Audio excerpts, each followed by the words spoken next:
All right, all right, all right. Looks like we're live, and we are early.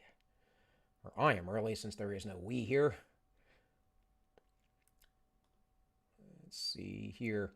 Guys came in a little bit early to make some adjustments to make sure everything is set up right so I don't have a kerfluffle like I had the other day.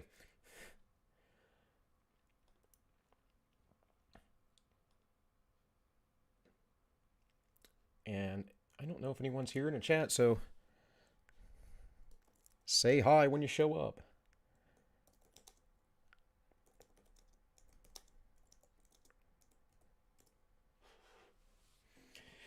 In any case, I expect you all to be here in a little bit. Maybe you're sick of me after yesterday being on stream for 4.5 hours. Maybe you're not. It's hard to say.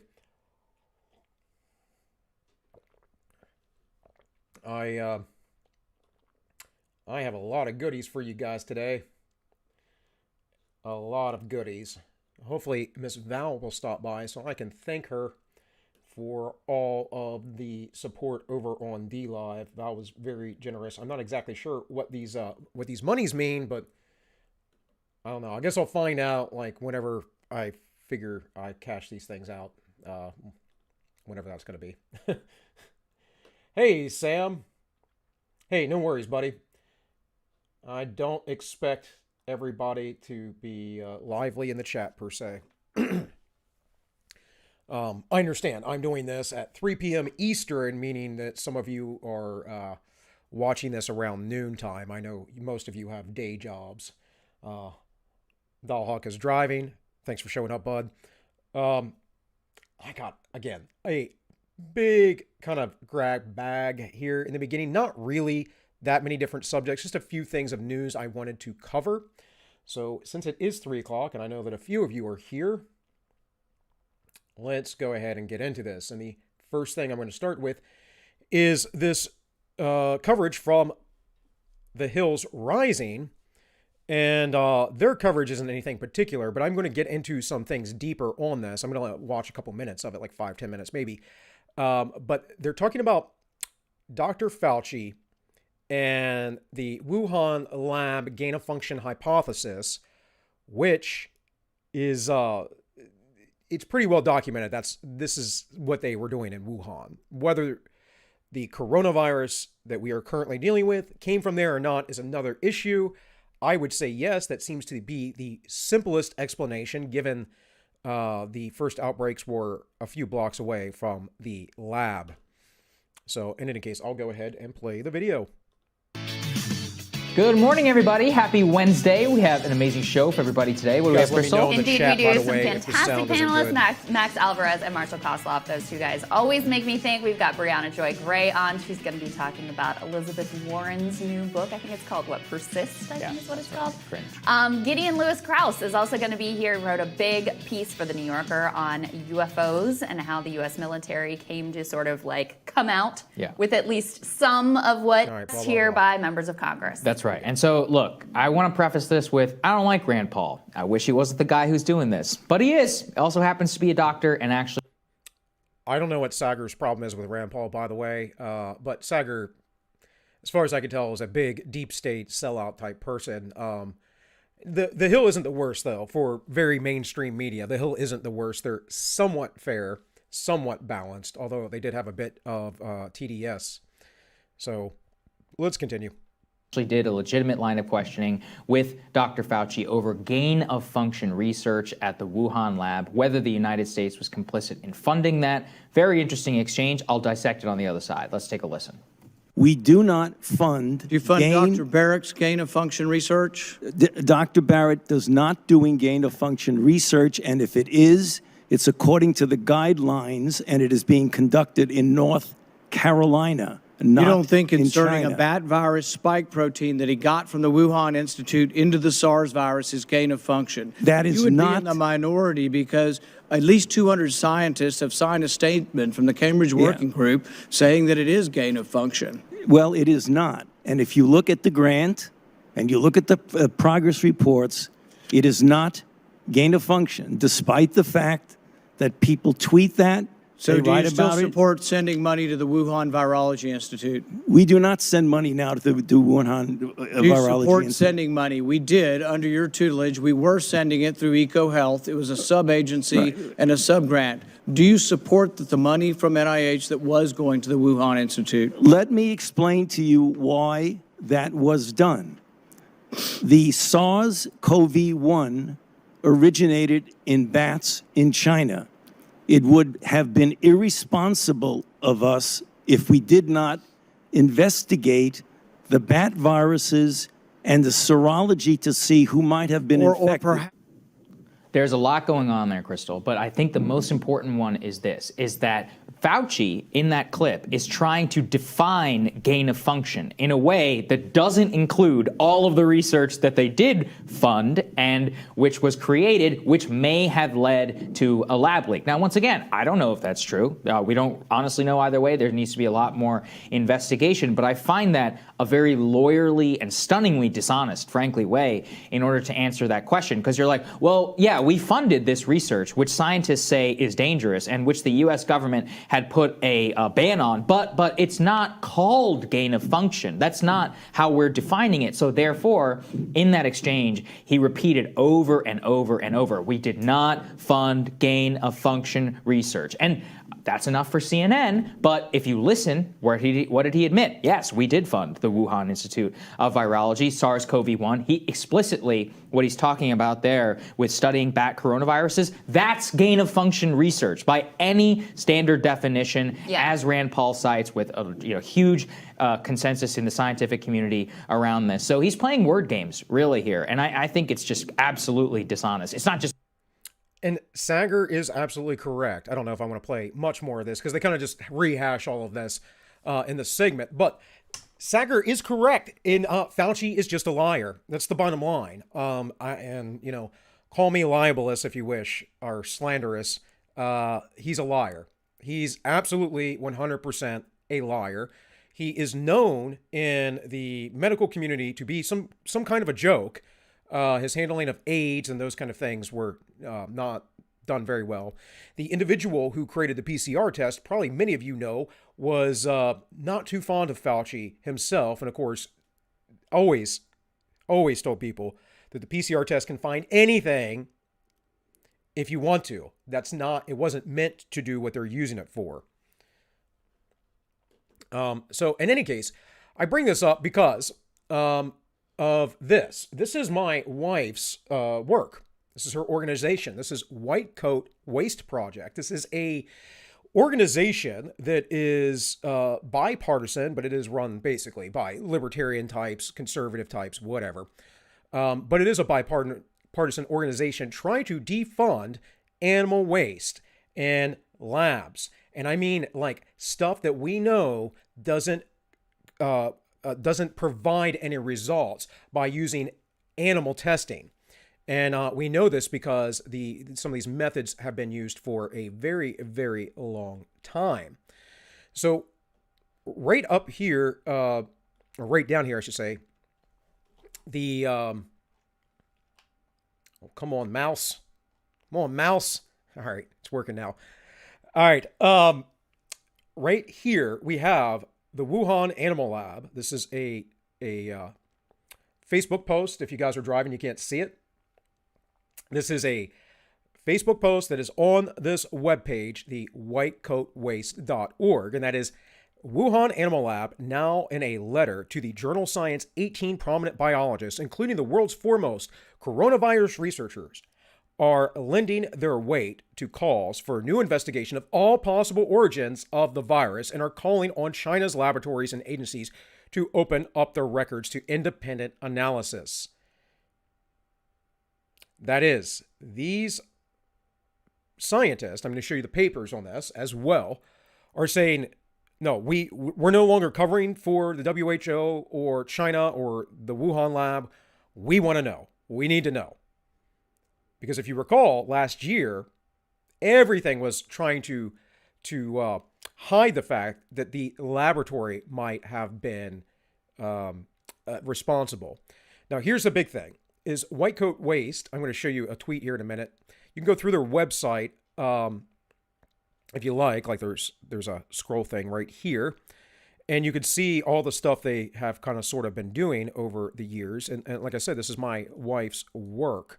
She does fundraising for them.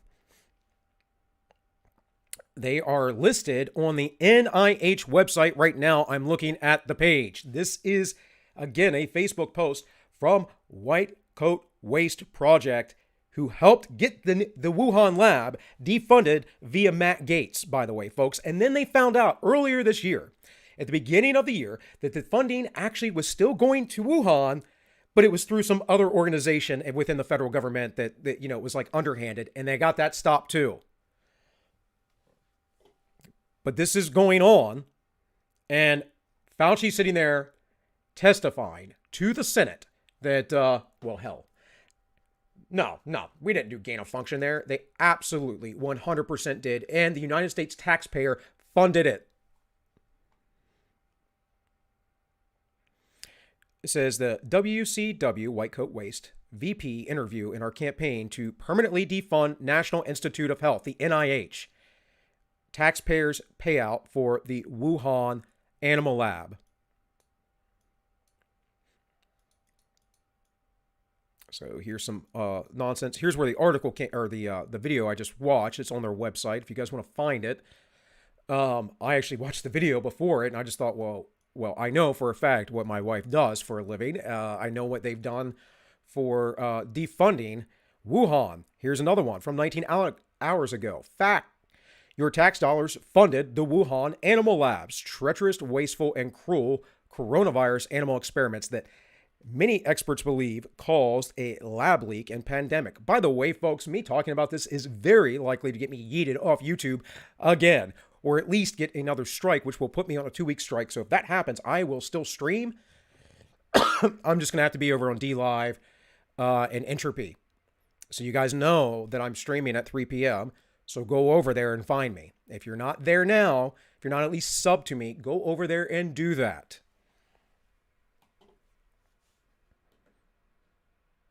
So here we have a tweet from the White Coat Waste Project. As of this AM, the Wuhan Animal Lab is still authorized by NIH to receive more of your tax money for cruel and dangerous animal experiments. And let's see if I can get this all bigly. This is a picture. You can go find this organization's name, who's getting money, blah, blah, blah. Wuhan Institute of Virology. Can I talk today? I don't know. I'm talking better than I did yesterday. That's all I know. So that's good. So guys, Fauci is just outright lying. He's outright lying. This is well documented. We know they get the money. We know they do gain of function studies, which is really what he was denying. But they 100% do. So I don't know if I want to use this article actually, but let's look at it real quick. It says White Coat Waste takes aim at animal research from the right.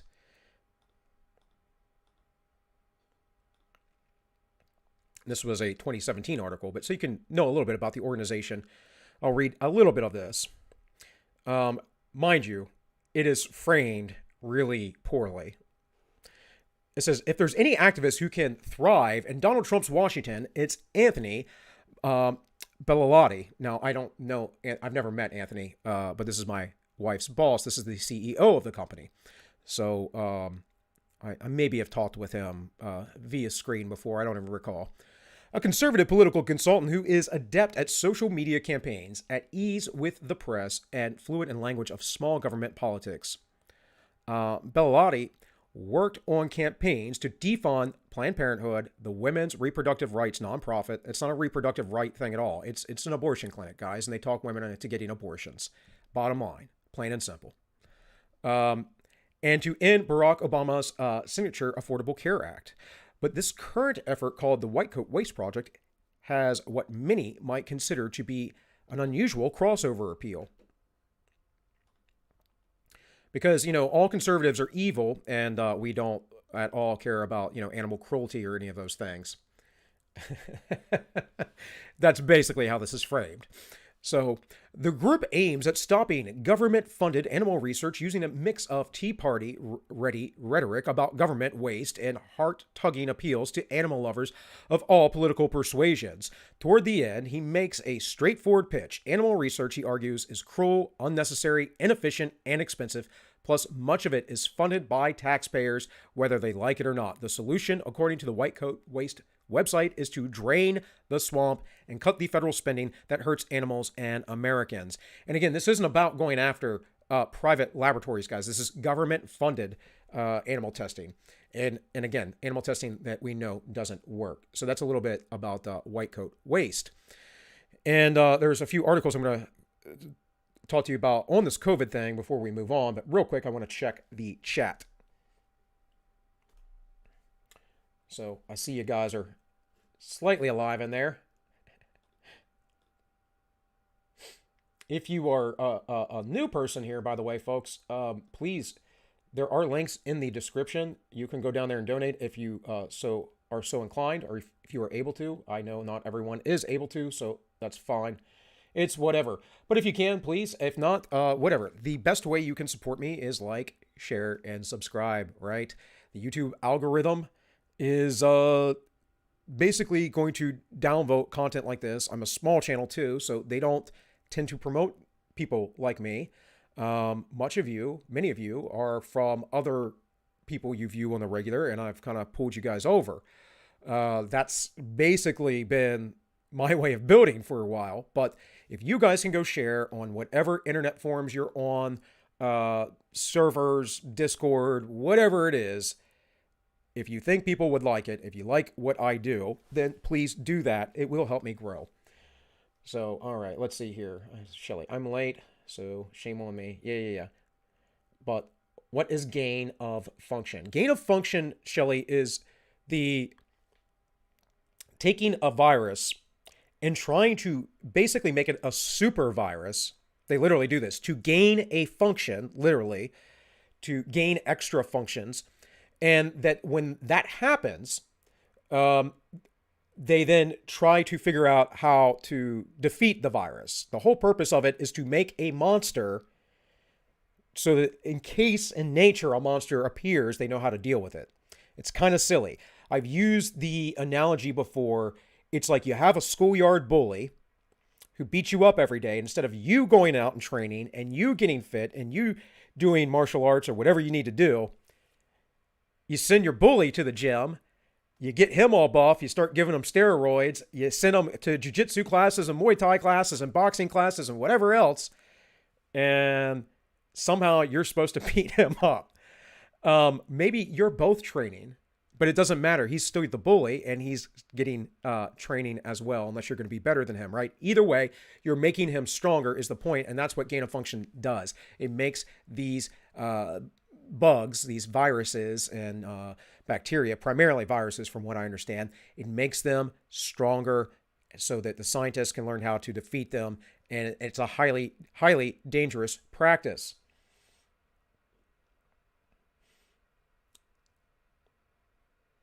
It says, Sam said increased effectiveness research, basically. Yeah, that's a simpler way to put it, but what it really is Sam says it here. Gain of function essentially means that they take a virus, encourage mutations that would make it a more transmissible, more lethal, etc. Yes. And they do that so that they can, again, learn how to kill it. But if it escapes or it infects human beings, there's a problem, right?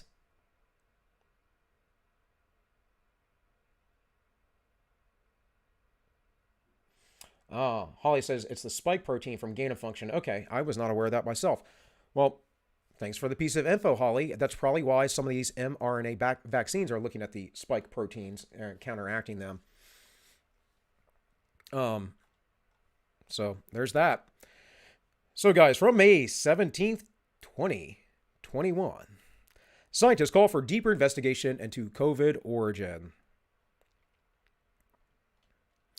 Prominent scientists are calling for a deeper investigation into the origin of COVID-19, including the possibility that a laboratory accident release of the new coronavirus that caused the pandemic.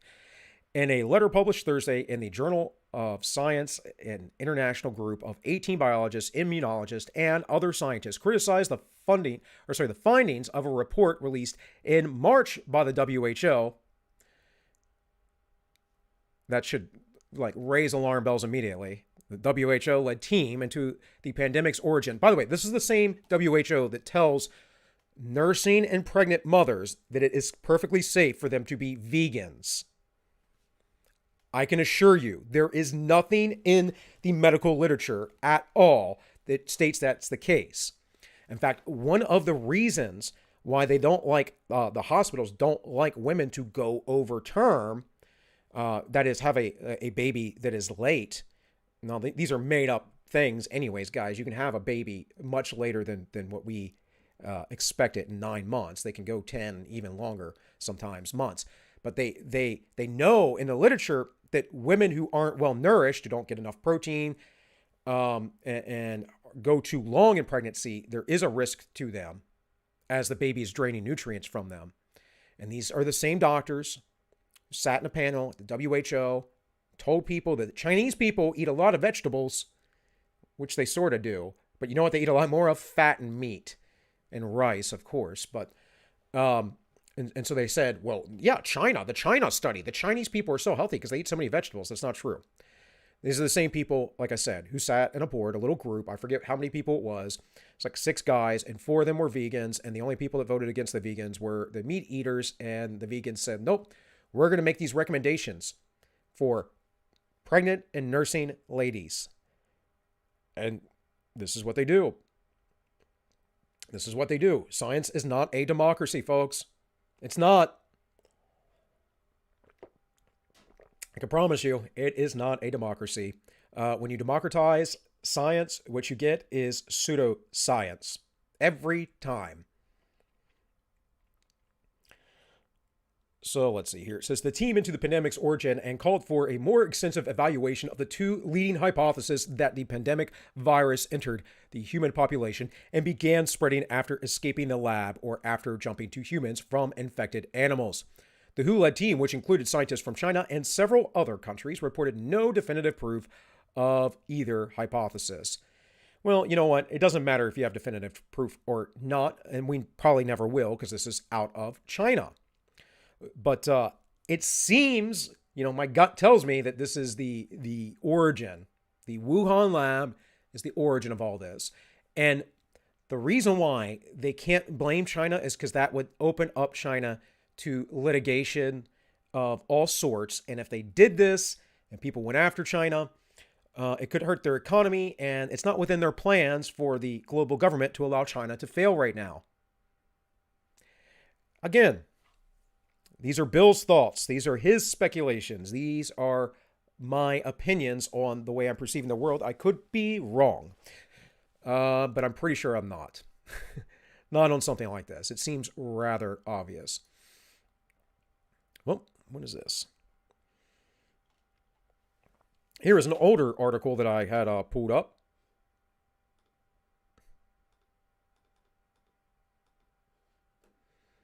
This is from the Technology Review.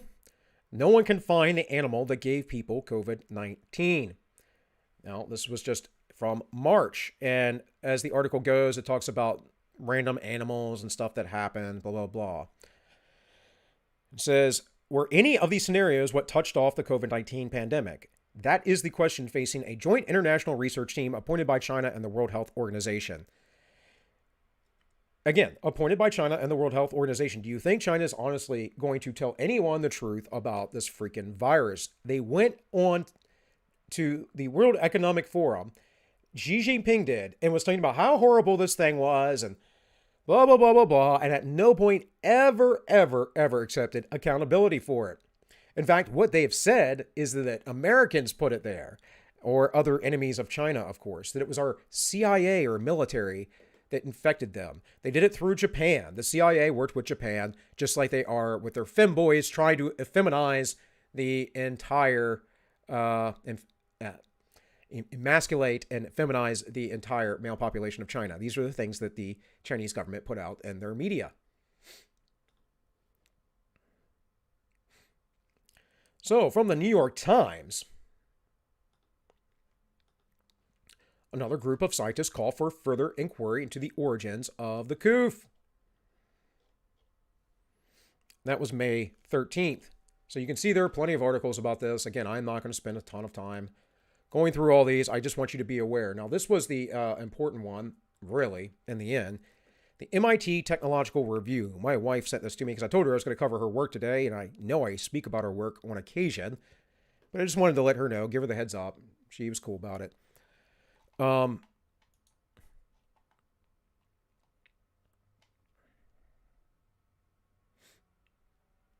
Here we go. It's somewhere in here. I know she told me it was published here.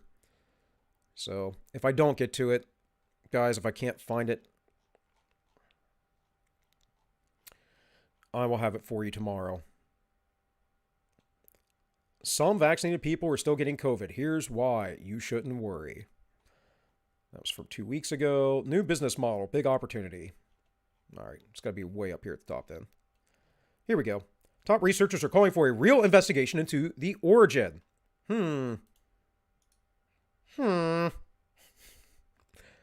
Sorry, I used to watch my daughter play Minecraft a lot years ago. There's that one guy you always talk to, whatever. And he goes, sorry guys, entertaining myself here. The world had a chance to avoid the pandemic, but blew it, finds report. All right, so let's look at these two articles real quick here. Oh, I only got 2 reads. You know what that means, guys. That means I got to go to archive today. Anyways, I'll come back to this tomorrow. I'll cover it tomorrow because they're going to be funky. They don't want to come up. But like I said, guys, there are plenty of articles about this. Go look at what White Coat Waste has been doing. Actually, right here's a blog. It's very important. And then go compare that to the evidence that they have and the stuff that they have found. And then go compare that to the words of Anthony Fauci, who I don't know if he knows how to tell the truth, because I don't know if that guy knows anything. I really don't. Everything he says practically is a contradiction. He doesn't, he was kind of good in the beginning, but there are other people around him. And he doesn't bolster any sort of confidence. I mean, are you guys confident from the instructions of Dr. Fauci?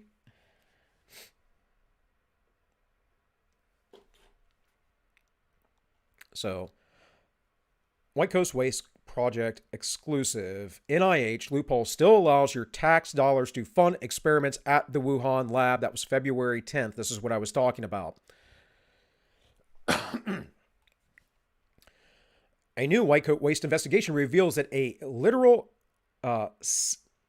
sickening loophole lets your money be shipped to Wuhan Animal Lab and that it may cause the COVID pandemic. Using the Freedom of Information Act, we got a hold of the receipts. And this was big news at the time. It was actually on Tucker Carlson, if I'm not mistaken. Here's the truth. In black and white, the Wuhan lab is still authorized to get more of your tax money until January 31st, 2024. Authorization, Institutional Office. Name, Yan Yiwan. Director. Name of Institute, Wuhan Institute of Virology. The same lab that probably caused all of this, we are funding through taxpayer dollars. Most likely not really taxpayer dollars, though. It's probably that funny money they print all the time.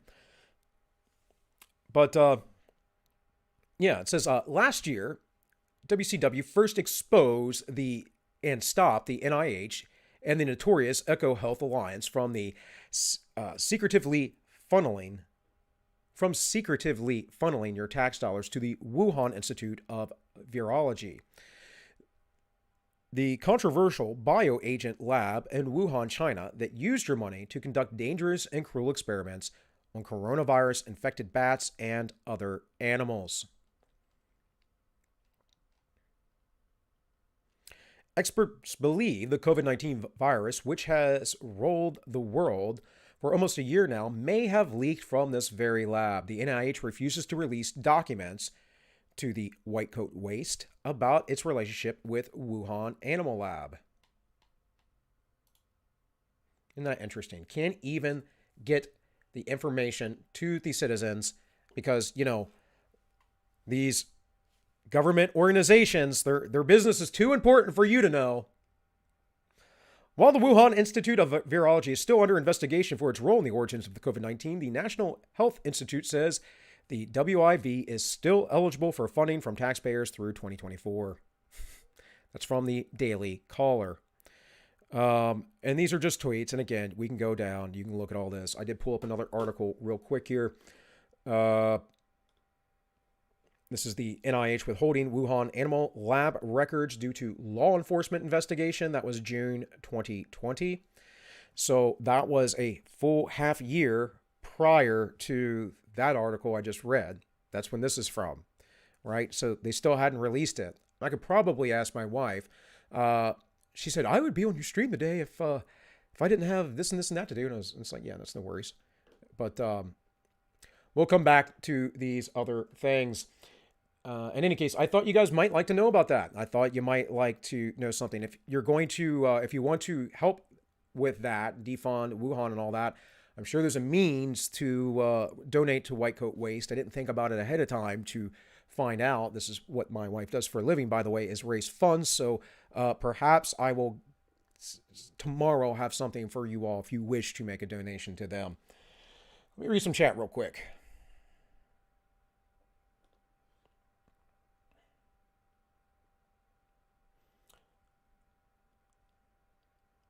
It says, Holly said, hence the vaccines are, yeah, right, I'd mentioned that. Fun fact, I was a vegetarian when I was pregnant with my first. I became anemic and had to start iron supplements that in turn made me sick and never increased my iron levels. There you go. You need that heme iron from red meat mainly, or liver. My doctor prescribed red meat. Okay, there you go. As is the only source of heme. Yeah, okay. I didn't read ahead. Sorry, guys. Maybe America funds them like we fund Iran, pallets of cash to pay for services rendered. I mean, you're not necessarily wrong there, Shelley. A lot of it, though, is there's a lot. It is far more complicated than I often make it sound because I'm not trying to make things overly complicated. There's a lot going on when it comes to funding the foreign nations that we fund, which is just about every foreign nation. Part of it is to hide the fact that we are constantly inflating our money.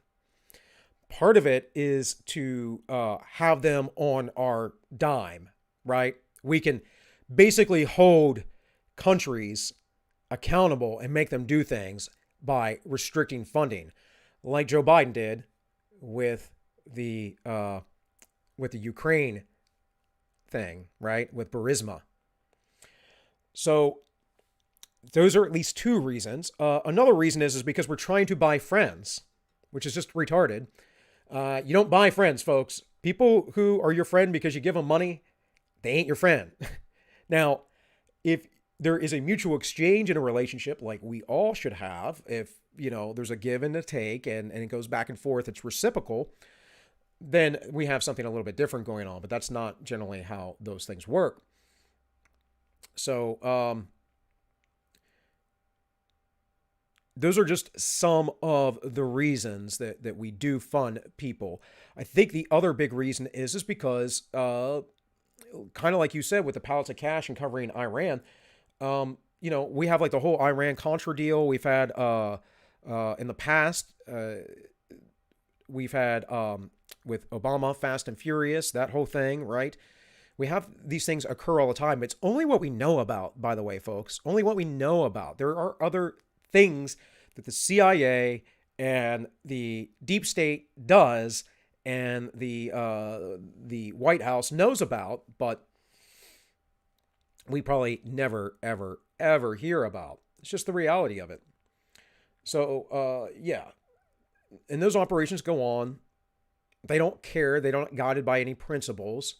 Obviously, with Fast and Furious, they provided weapons to people that eventually killed Americans. This is just par for the course kind of stuff. So like I said, the issues are really complicated, but the 2 or 3 biggest ones are essentially that we give out money to buy friends, to basically use it over people's heads when they don't do other nations what we want. This is all part of this global one world government system that isn't quite official yet, right? And then the other thing is so we can inflate our money without it hurting us so much here. Supposedly there, excuse me, guys. Supposedly there is a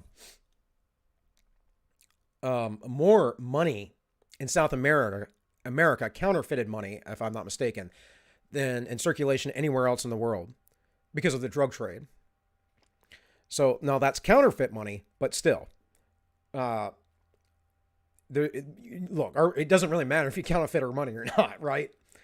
Because they just print the stuff. It's not really anything. It's just paper and cloth. All right. So, in more news, his mental and physical condition cannot be ignored. More than 120 retired generals and admirals sign open letter to question Biden's mental health and backing election fraud claims.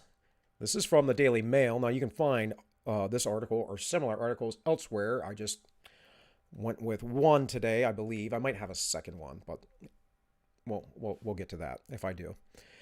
Highlights here. More than 120 signed an open letter from retired generals and admirals. The letter questioned the integrity of the U.S. election.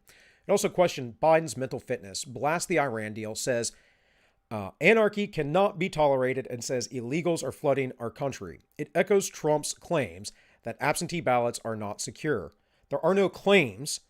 Those weren't absentee ballots either. An absentee ballot is something you send in for and they send to you directly. That is not what happened. Let's frame things correctly. Let's speak truth and not basically manipulate folks with our verbiage, right? Trump never said anything about absentee ballots. He said mass ballot mailouts. And we know they screwed up. Because all kinds of people got ballots that weren't supposed to be sent to them. Tim Pool, probably one of the biggest political YouTubers out there, right? Tim Pool got someone else's ballot sent to him. How hard would that have been to just fill out the way he wanted it? Other retired military officers slammed the letters and as intrusion in domestic politics. Really? Interesting. Because over here, is it this one? No, that is the second article I have. That's from Business Insider. Same article, basically. Over here I have from USA Today. Joe Biden endorsed Trump exonerated by nearly 500 retired top military national security officers. That's September 24th, 2020, prior to the election. And 500 retired top military and national security officers backed old Sleepy Joe. So why are they now, other retired military officers, slamming these people who are far fewer in number than these people who are far more in number, 5 times more nearly?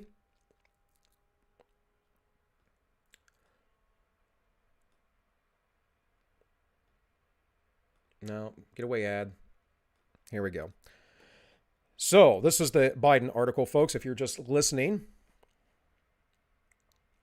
Nearly 500 generals, admirals, and former national security officers from both parties endorsed former Vice President Joe Biden on Thursday and blasted President Donald Trump as not equal to the challenge of the job in a letter released Thursday.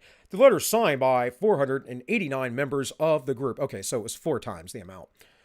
Called the National Security Letters for Biden, includes former Obama administration defense secretaries Ash Carter. Okay, so it's a bunch of hacks, is what you're saying. It's a bunch of hacks who are partisans. And then they served under GW and George Bush and whatever else. Yeah, they're all a bunch of hacks. They're all part of the system. They're not going to give up their power. Come on. So the other article, the recent one, a group of more than 120 retired military officers have written to President Joe Biden to tell him his election was less than legitimate while questioning his mental acuity. There's no question his mental acuity. His mental acuity is not there. He runs off and says weird things all the time, stops in his mid-sentence, doesn't know what he's saying, doesn't know where he's at, doesn't take any questions from the press. Obviously, the guy is a little slow. Obviously, the guy has something wrong with him. I mean, I don't want any president that's had like 3 brain aneurysms, which Joe Biden has had, if I'm not mistaken. I don't want anybody to be the president who has had that happen to them. He's not in good health. You don't have brain aneurysms because you have great health. Now, he might be living for a very long time. But you know, when you're quite wealthy and you're taken care of, that's kind of easy to do. And I love it when he talked about doing push-ups, you know, because Trump is obviously a little large, right? But I don't think that Joe Biden could do a single push-up, honestly. Or if he did, he would count the push-up as like one of these guys, you know, when you go like that. The push-up where you move 2 inches, that doesn't count, guys. Chest to the floor, at least a fist away. Otherwise, it doesn't count. It's like a pull-up. You got to clear the bar with your chin or touch the bar to your chest. One way or the other, that's the proper technique, and your arms have to be fully extended when you're done. Otherwise, it doesn't count. Sorry. You didn't do one. And I watch it all the time. I little, you know, diatribe here. I watch it all the time. People on YouTube doing fitness videos, and they don't do proper technique. They suck at the technique, and then they can't actually do real reps. But somehow, you know, well, they can do 15 or 20 pull-ups. Not in my book. I used to do 30 some odd when I was in the Marines, and they were strict. I've had many a PT test back in the day where the guy thought maybe I kipped a little bit or something, and didn't count it. So, you know, you just keep doing them till you get to your 20. That's how you find out you can do 30 pull-ups, guys. The letter echoes from former President Donald Trump's claims of widespread election fraud, which have not been borne out of the courts. No, the courts refused to hear anything about it, dismissed it, because they're corrupt. We know the courts are corrupt. We know the DAs are corrupt. We know that the entire system is corrupt because of what has been going on recently with the riots and the people who are basically protecting themselves by any standard of self-defense are now being persecuted as terrorists, while real terrorists are out in the street burning down cities. So, again, Daily Mail, you're idiots. No. Anyways. And comes on a day when Liz Cheney ripped Trump for his claims that the election was stolen. I don't care at all about Liz Cheney, but she's Dick Cheney's, you know, daughter, and that tells me a lot about her politics, most likely, right? I don't like Dick Cheney. Dick Cheney is a globalist. He's part of the CFR. He's part of the New World Order, if you would. Without fair and honest elections that accurately reflect the will of the people, our constitutional republic is lost, the letter from retired officers say. The group calls itself Flag Officers for America and consists of retired military officers, including generals and admirals. The FBI and Supreme Court must act swiftly when election irregularities are surfaced and not ignore them as it was in 2020. Look, guys, I'm not going to go through the whole article. There is a list of these gentlemen's names. Eventually, they will probably come out. There probably will be people. There probably will be people that are going to try and dox these folks or whatever else. Look what they did to General Flynn, who seemed to be quite an honorable man, in my opinion. Don't know the guy, so couldn't tell you, but he seems to be a very nice gentleman and has served his country very honorably over the years. But the good thing about this is, despite all of the deep state, there are people out there, retired military, who are leaders, who maybe, if things pop off, will take a bigger leadership role in the coming civil war. Because it's going to be coming when we have things like this. These people legitimately don't believe that Trump was elected. These are high-level military folks. And these people over here that endorsed Biden, they're still in the system some way or another, I promise you. They're probably contractors. They probably work for CNN as an analyst or whatever, the MSNs, all of those kind of things. And what you'll find often is, depending on where you were at in the military, the breakdown of it, a lot of time, career officers are very much about the state, their status. I talk about this sometimes when I talk about the book On Killing, which was written by, was it Dave Grossman, I believe, Lieutenant Colonel. Now, Lieutenant Colonel Grossman was an infantryman at some point and went to Ranger School. But as far as I'm concerned, he's a desk jockey. He says the stupidest things in his book. Now, some of the things he says are very, very poignant points, talking about the taboos of life and death and sex, the major taboos, that is, in our world. But the book On Killing is about how people have an aversion to killing. And I think he goes a bit overboard in this like flowery way. And then he goes on at the end and talks about video game violence encouraging mass shooters. So you know where his politics stand, and you know he's an idiot. People don't shoot people up because of video games. There's no evidence of that whatsoever. In any case, let's keep moving, guys. So, free article? Okay. Apparently, I'm not going to be able to read this whole article. But there is a New York Times article that says, inflation is here, now what? But, you know what? There's always a workaround, folks. So, archive.is,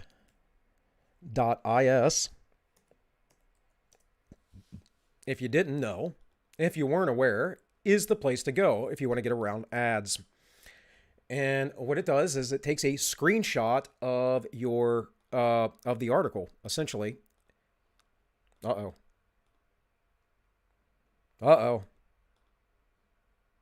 There it is. What's going on?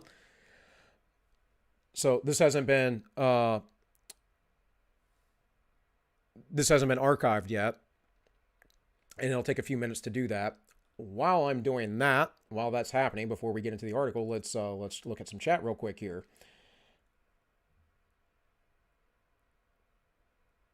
Let's see here.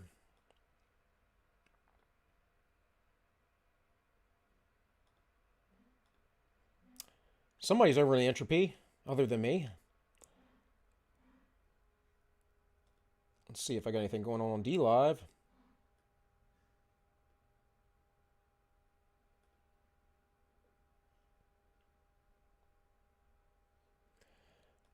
Oh, looks all good.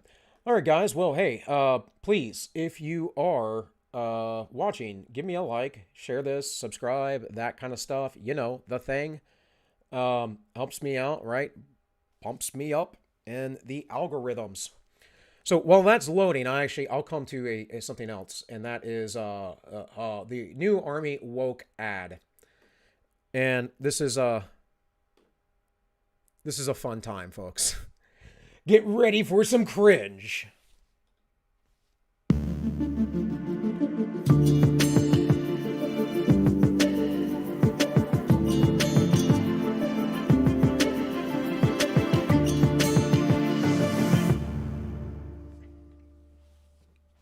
The Calling.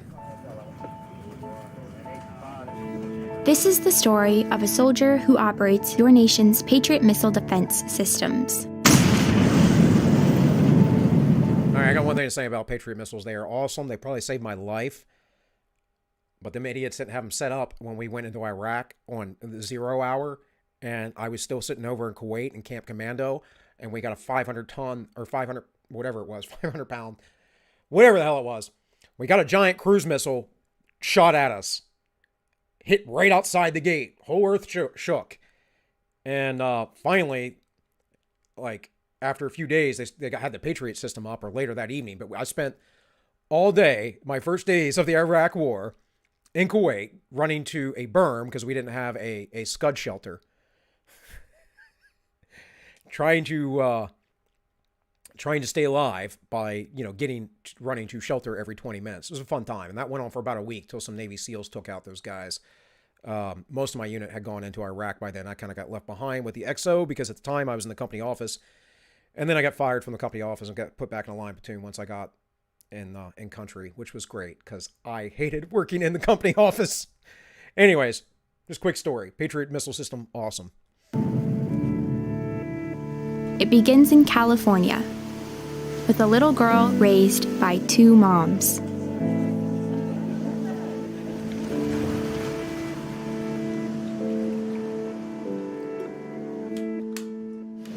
Although I had a fairly typical childhood, took ballet, played violin, I also marched for equality.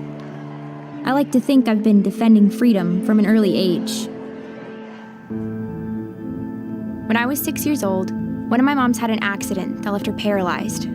Doctors said she might never walk again. But she tapped into my family's pride to get back on her feet, eventually standing at the altar to marry my other mom. With such powerful role models, I finished high school at the top of my class, and then attended UC Davis, where I joined a sorority full of other strong women. But as graduation approached, I began feeling like I'd been handed so much in life, a sorority girl stereotype. Sure, I'd spent my life around inspiring women, but what had I really achieved on my own? One of my sorority sisters was studying abroad in Italy. Another was climbing Mount Everest. I'm trying to let this play, folks, and the temptation to stop at like every point that she says. I just want to strangle this cartoon. This is stupid. It's stupid. Anyways, sorry. I needed my own adventures, my own challenge. And after meeting with an Army recruiter, I found it. A way to prove my inner strength and maybe shatter some stereotypes along the way. I'm U.S. Army Corporal Emma Malone Lord, and I answered my calling. I hope they're paying for your college, honey, because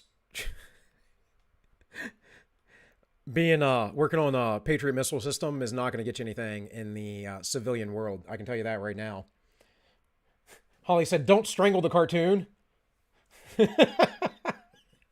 Yeah.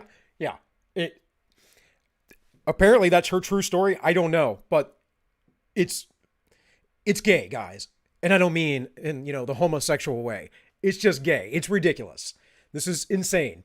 My moms were together, so, everything was typical, and I was really privileged, and I always fought for freedom. No, you didn't. You went with your moms because they're a bunch of lesbians who have left-wing politics because they feel like their sexuality dictates their politics. That's stupid. Your sexuality should not dictate your politics. I like being a slave because I'm gay. No, it doesn't work that way. The fact that they got married when she was older, that's weird to me. Who's the dad? Who's the real dad? Where did he come from? Was that from your first mom? Or the other mom, I mean, that wasn't the bull? I don't know. It's a lot of cringe. That's all I know. And, guys, whatever she's talking about breaking glass ceilings or whatever else, there is no such thing in the military.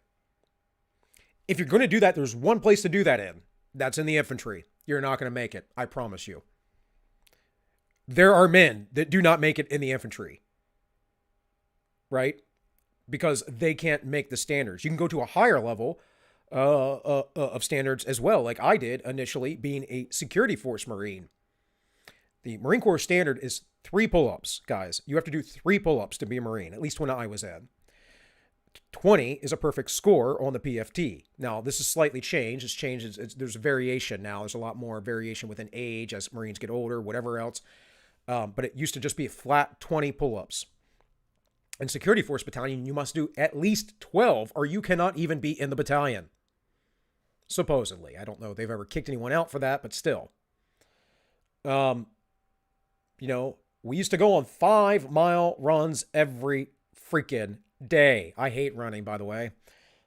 I've been on 12-mile runs. I've never done a marathon or anything like that, but just saying, we had high physical standards. Most women are not going to be able to compete with that because men and women are biologically very different, physiologically very different. So anyways, that's enough of that. Just a little cringe there because we had the CIA video the other week and I saw that this morning, this video, and I was just like, anyways, guys. Sam says he sees one dude. It's propaganda to inspire women that just being pretty smart and successful is just not enough. Well, I would agree. You should be more than that as a woman. I have an aunt that has that basically taught her daughter that's all that she should be. She should just be, my cousin. She's a very pretty woman, mind you.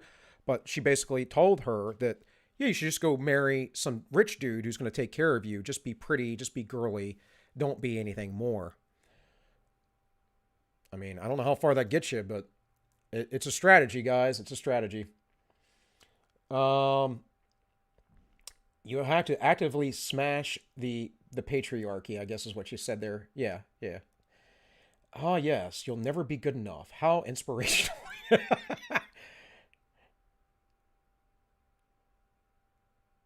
You've done a marathon and a half and a few halves. Yeah. Well, good for you, Holly. I think that's dumb. Not if you want to do it. I'm just saying, I think it's dumb to do marathons in general because it's a lot of wear on the body. By the way, guys, I don't have anything going on, so I probably will go about 2.5 hours today. So we do have time. I know it's at the at the bottom of the hour here, which also reminds me, hey, like, share, subscribe. You know the thing. You can donate. You know the links in the description over on Entropy or DLive. Also, Subscribestar. Again, I'm not trying to berate you guys and beat you over the head with it. You do what you do. I'm going to be here either way, but it is helpful. It is very helpful. Oh, thank you guys for following over here on DLive as well. I appreciate that. Huh. Now, I thought I changed my thumbnail over on DLive, and it's showing me something different right now. Oh, well. I don't know if I can do that midstream. Looks like I can.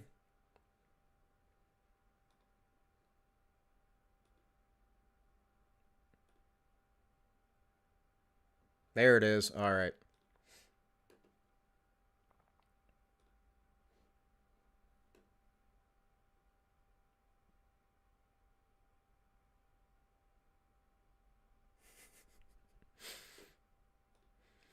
All right, here's the article I was trying to get. See how that works? Actually, it's rather quick. Usually archive.is will do that within a few minutes. And it does it automatically. I do it through my phone often. You guys should know this if you've been watching me for a while. I'm often using archived articles because you know why? Because the powers that be like to change the articles. They like to change them and edit them and not say anything. So, inflation is here. What now? Prices are rising fast in ways that seem temporary. Yet this could change expectations in ways that are self-reinforcing. Okay. Oh, look. He's got wood. That's a rich man right there. The central fact of the American economy in the mid-2020s... Hold on here, guys. It's just so much better for my eyes when I have this on dark mode. The central fact of the American economy in mid-2021 is the demand for all sorts of goods and services has surged. Has it? I mean, seemingly maybe, but what really happened was production stopped. Production stopped last year, and people who have the money, create the products, whatever, they stopped making things knowing that there wasn't going to be much demand. And now the demand has ramped back up to some degree because things are normalizing. It's not that there's an excess demand, but things are normalizing, at least as far as restrictions go for the coup. But supplies are coming back slowly, with the economy acting like a creaky machine that was turned off for a year and has some rusty parts. Well, yeah, that's what happens when you artificially shut down your economy for a common cold. I know it's a little bit more than that, but still. And you make a big panic and scare people. Yeah, it's going to do that. But also, as Klaus Schwab said, this is a great opportunity for the Great Reset. The result, as underlined in new government data this week, is shortages and price inflations across parts of the economy. That is putting the Biden administration and the Federal Reserve in a jam that is only partly of their own making. Higher prices and other problems that result from an economy that reboots itself are frustrating, but should be temporary. Still, the longer that the surges in prices continue, and the more parts of the economy that encompass, the greater the chance that American psychology about prices and inflation could shift in ways that become self-sustaining. What? I don't even know what he means by that, but we're going to read this, so we'll find out, I guess. I'm assuming he never at one point mentions the quantitative easing that the Federal Reserve did last year. For the last few decades, companies have resisted raising prices or paying higher wages because they felt that doing so would cost them too much business. No, not at all. It's not what you feel. It's not what a company feels. It's what they're able to do. Stop with the framing. Oh, the companies felt this way. They felt like they couldn't afford it. No, they have a bottom line. The more your bottom line goes down, that is, the more money, the more profit you take in, the more employees you can hire or the more you can pay them.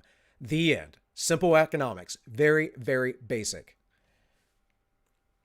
That put a damper on inflation across the economy. The question is whether current circumstances are evolving in a way that could change that.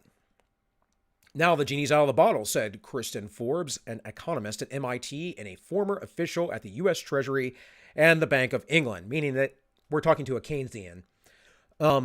Maybe they're into modern monetary theory. Either way, they're both bad. They're both very, very bad. By the way, folks, I don't know if you guys know Adam Friended or his channel, but I have spoken with him. I would love him to come on our show.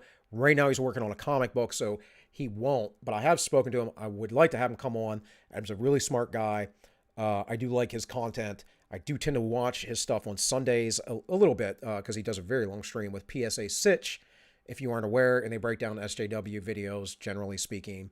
Sargon shows up over there. He had Dev from Short Fat Otaku over there. Aiden Paladin was supposed to be over there, so hopefully she didn't make it. I'm hoping she makes it for us on Sunday. But in any case, eventually I will try to have him on and Adam can discuss MMT because he knows it. He understands it a lot better.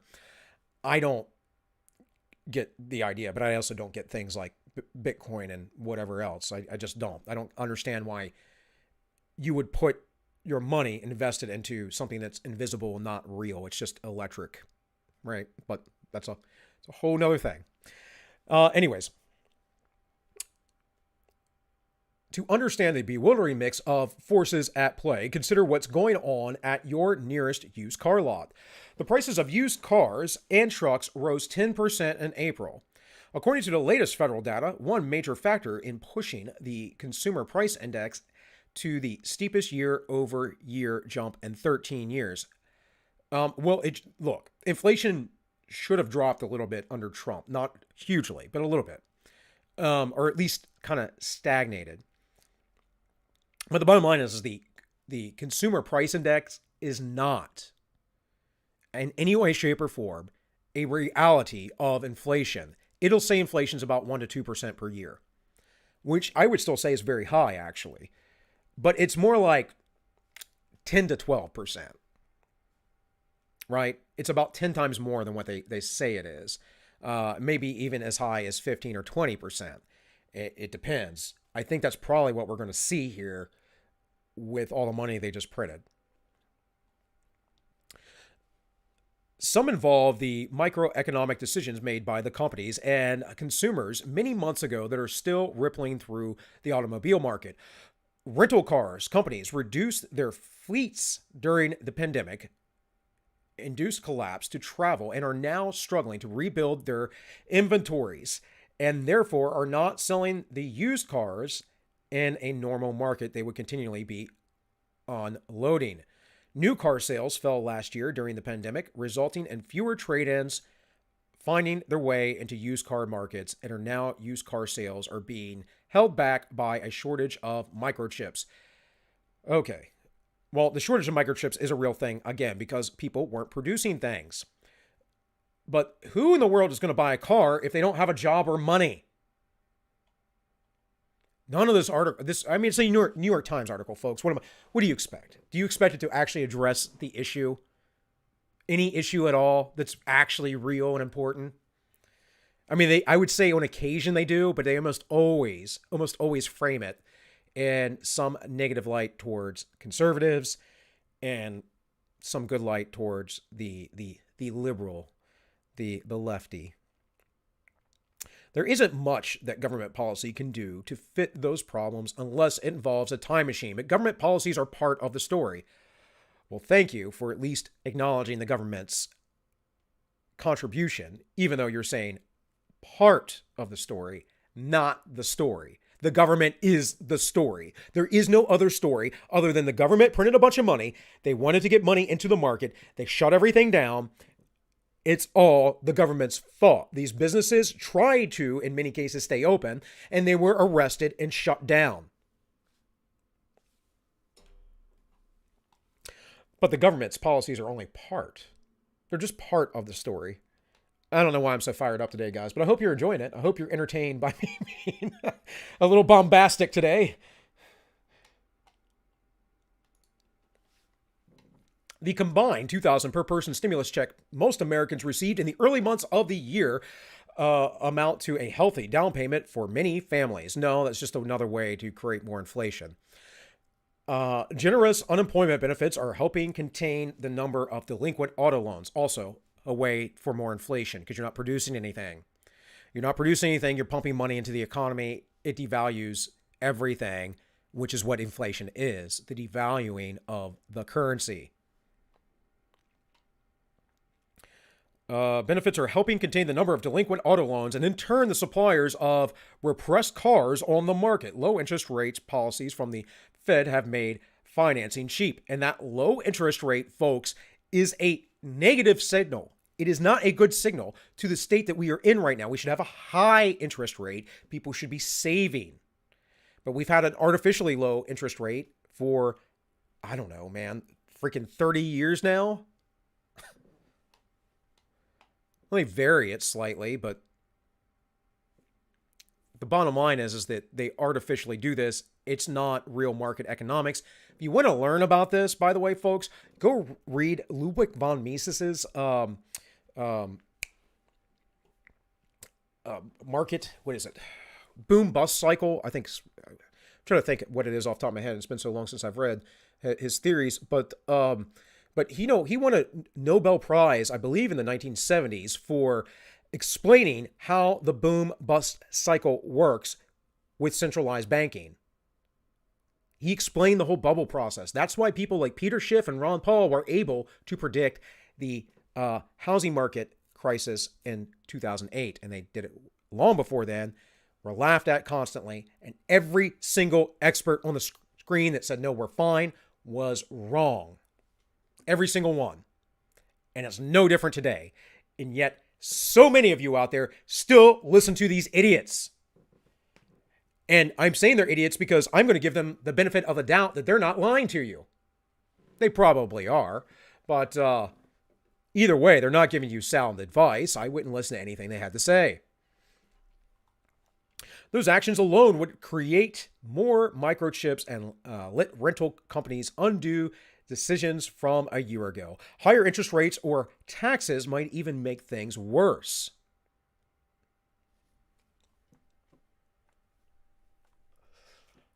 No! Higher taxes will definitely make things worse, but interest rates, That's something else, brother. You need to raise the interest rates. We need to restrict credit right now. We need people to save. And of course, saving while inflating, you actually lose money, which is why people are putting their money into gold and Bitcoin and those things. You know, I don't understand Bitcoin really, but I'll probably put some money in there eventually just to have a hedge against this inflation.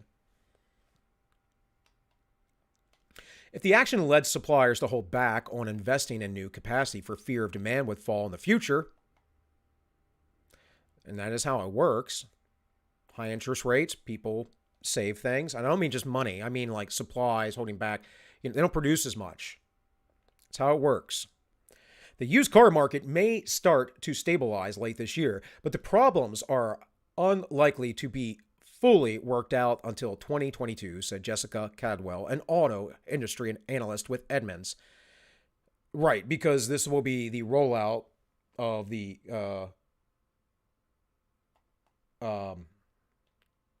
this will be a rollout of the Great Reset. Would you say, Holly? You have to explain that. Was the boom bust echo? I'm not sure what you mean by that. But I could look up the theory. I just, for some reason, it won't come to my mind right now. But it is Ludwig von Mises in the boom and the market boom bust cycle, essentially. If you look it up, I mean, I don't know. I have a dozen of his books. So, but like I said, I don't really read anymore. I haven't read that stuff since I was like 30 so, or younger. The only winners here are people that have a vehicle they want to get rid of, she said. If you have a car to sell that you didn't need it, it's bonkers what you can get for it. Well, my car is about worth $1,000 right now, given that it's 10 years old. Generally speaking, it's just a regular, vehicle. Nothing special to it. I wonder if I could get more for it. At any given time, the prices for some things are rising and those for others are falling for all kinds of idiosyncratic reasons. No, they're not idiosyncratic reasons. Products rise and fall based on production, right? So when flat screen TVs first came out, the old ones back in the 90s, they were like $30,000 or $50,000 each, and they weren't even as big as many of the ones you can get today that are 60 plus inches and are about $500. That was an issue of new technology needing to be produced, and as it became ubiquitous, the price went down. That's how it works.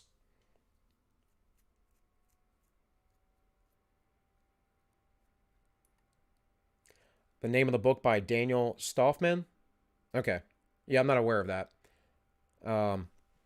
Maybe if I recall. Actually, I'll just I'll highlight that and bring it up in another tab, see if I can look into that later. Because I'm not aware.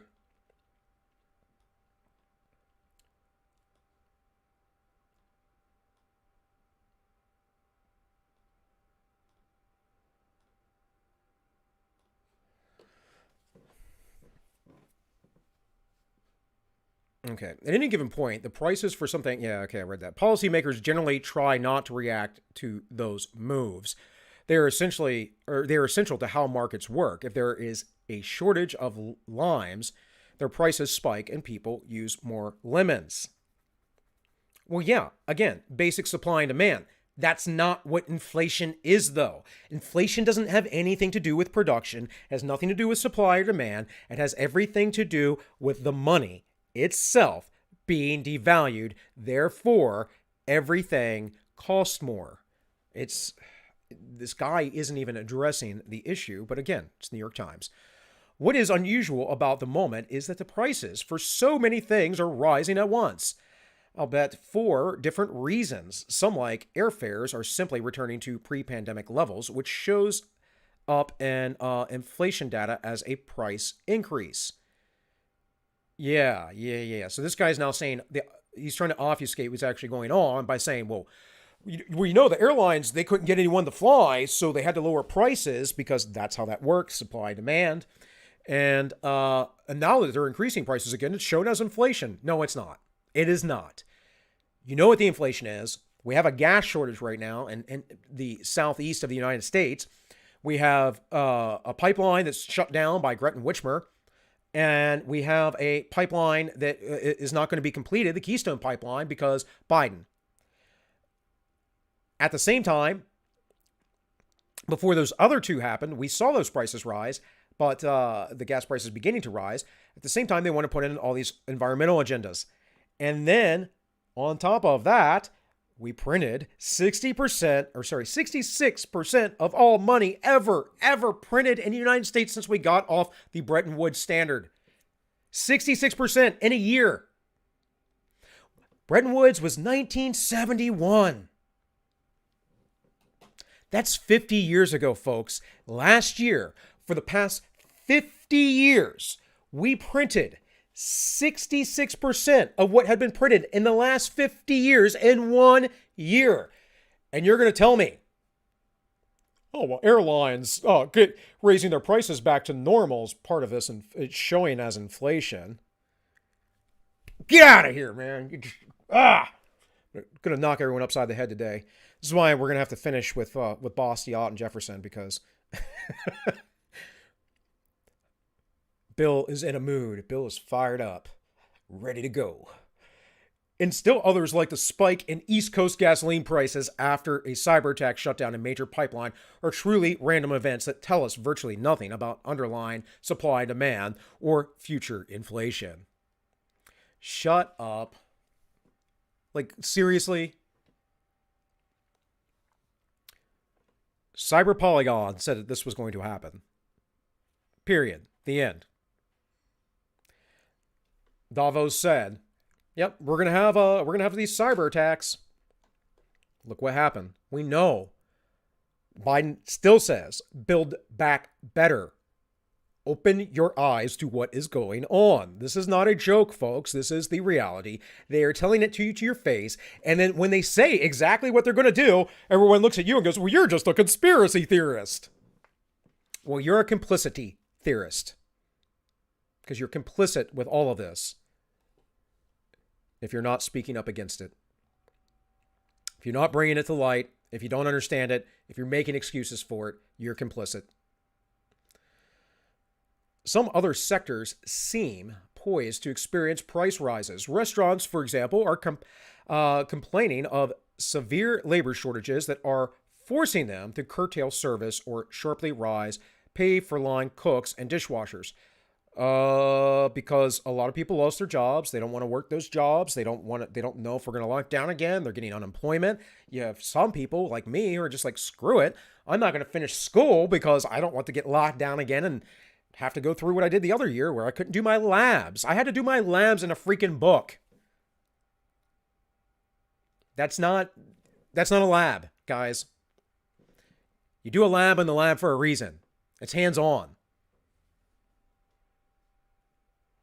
And frankly, because I did my labs from the book, I didn't really take it too seriously. And, I had the book there. We had to do tests and stuff. You think I didn't use my book? I wouldn't have been able to do that in class, not in the lab. Not that I get bad grades anyways. I mean, I can on occasion if I screw off, but I'm usually a student. So now, not when I was in high school or middle school, but yeah, now. All this is just driving me. Oh man, it's going to drive me nuts. I wonder at any point, is he going to mention the Federal Reserve printing 60%, 66%, nearly 70% of all money ever printed in the last 50 years last year? I just wonder. If they try to reflect those higher costs in their prices, they will cause the price of food away from home to start raising faster than the already fairly high 3.8% figure over the last year. Professional inflation watchers are on a close watch for signs that these forces might be unleashed, a form of thinking about price dynamics unseen since the early 1980s, when prices rose in part because everyone expected them to. What are you talking about, the early 1980s? The inflation was in the 70s. We kind of chilled out a little bit during the 80s, and things really got back on board in the 90s under Clinton. One of the few praises I can give the man. The Fed is betting that won't happen. Of course, the Fed is betting that this won't happen because they're the cause of the problem. That even if there are several months of surging prices, it will be at worst a one-time adjustment and potentially something that reverses as old spending patterns return and workers return to their jobs. Not true, because your purchasing power will go down. So again, I know I'm repeating myself here with that 66% number, but if nearly 70%, let's say that, let's make it easy. We just doubled all the money, basically. So if we doubled the money, what do you think a dollar's worth now? Well, it's worth 50 cents now. The end. It's as simple as that. So, I don't know. At no point, like I said, is this article going to address the real issue. If past experience is any guide, production will raise to meet the level of goods demands before too long. The Federal Reserve, Lyle Bernard said in a speech this week. A limited period of pandemic-related price increases is likely to durably change inflation dynamics. No, it won't. It will keep going. And trust me, guys, when it comes December time and they start talking about federal budgets, I promise you, they will spend more than they have ever spent. In fact, Biden's talking about spending something like, $4 trillion for all of his plans or some crap? Where does this money come from? It's all a Ponzi scheme, and we do it because it allows us to get away with practically anything. For now, moments in key financial markets mostly align with the Fed view. The Fed view, I can tell you right now, is the wrong view. It has been repeatedly. It is the reason why you do not have the purchasing power that your grandparents had, even though you might have more wealth. You really don't have the same kind of purchasing power. Now, we can look at these things, and economists do this and adjust it over time. Most things actually got cheaper despite all of the inflation. But the reality is that's because of the production side of things. The money has still been devalued. And that's the argument they're making here. They're not even talking about the money being devalued. They're talking about, it's all about the production. Yes, goods get cheaper as they are produced more often. Bottom line, goods that aren't produced on a mass scale are more expensive generally. Why do you think firearms are so expensive? I mean, they're semi-produced on a mass scale, but not like other things like TVs or microwaves or DVD players. Futures contracts for major commodities like oil and copper, for example, suggest that traders expect prices to fall slightly in years ahead, not rise further. No, I don't think so. And the bond market, even after a surge in long-term interest rates following the high inflation reading Wednesday, most signs point to future inflation consistent with the 2% Fed aims for. Why do you even aim for inflation? We should be looking at deflating the currency. You know how rich everyone would get all of a sudden if we. Deflation can be bad as well if you do it too much, but we should be looking at deflating the currency. People would have a lot more purchasing power all of a sudden. In any case, guys, I'm not going to read any more of this. It's almost done, but it's just, it's tarted. It's tarted like the rest of the New York Times. I can't believe these are the papers of record. By the way, the New York Times, the same paper that, as far as I know, covered up the Holocaust and the Holodomor. So, not like they have a stellar track record or anything, but they're the paper of record. All right, guys. Well, I need to get off my butt and move because I cannot sit here in this chair for this long. I'm going to play some Heaven and Earth. You guys have been enjoying this. I think I stopped around here. So, I'm actually going to wind it back just a little bit. Pretty sure I stopped around here. But, yeah, I'm going to get some water and heat up my coffee and whatever else. And I'll be right back. So, hope you guys enjoy this. By the 1920s, these organizations and their successors began to make their voices heard throughout the prairie provinces. They were very soon able to influence electoral politics in Manitoba, Saskatchewan, and Alberta simply by the power of their numbers. But it's really not until the Great Depression begins on the prairies, really in the 1920s, not the 1930s, with drought, with the collapse of the wheat market, that farmers began to contemplate forming their own independent political force. In 1932, a new political party emerged from a conference in Saskatchewan, the Cooperative Commonwealth Federation, the CCF. The CCF is a kind of big bang among radical groups. Radical farmers, socialist labor unions, and radicalized socialist intellectuals, many in universities, many also in the Protestant churches.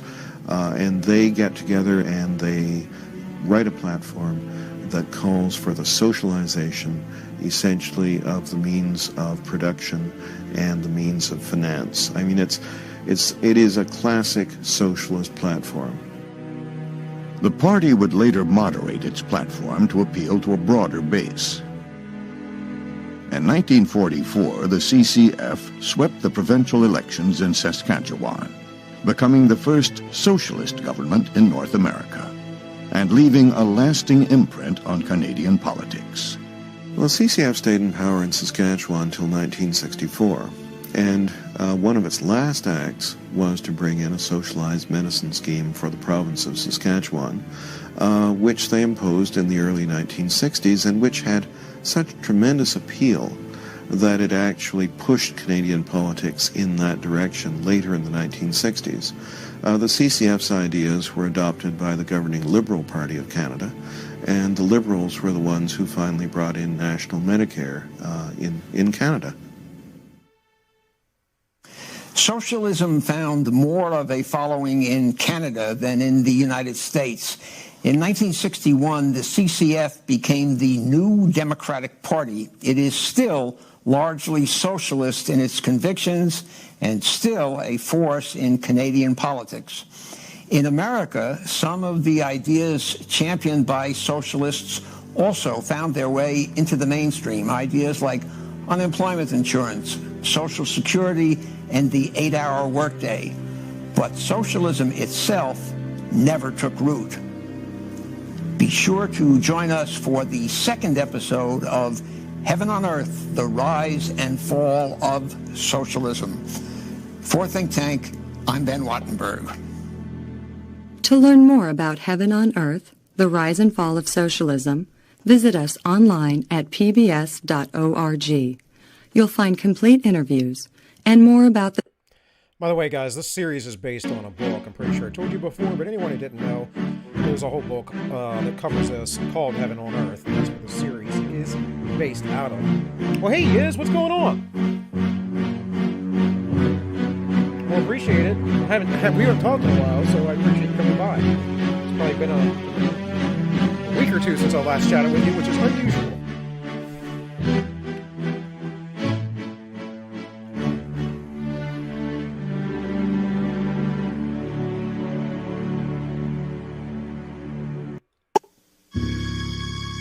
When Vladimir Lenin seized power in Russia in 1917, he created the world's first socialist state.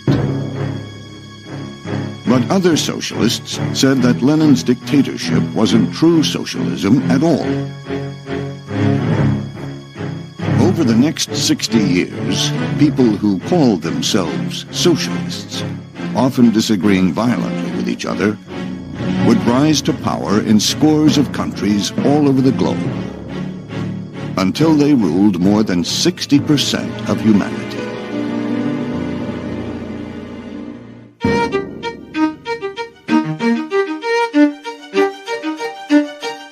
More than 60% of humanity, folks. Consider that.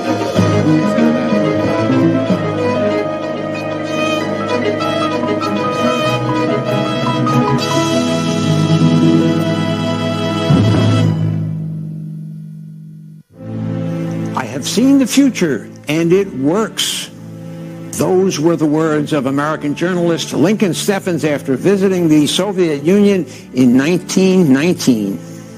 Even though the Bolshevik Revolution frightened people around the world, for many it seemed to validate Karl Marx's prophecy that socialism's triumph was inevitable.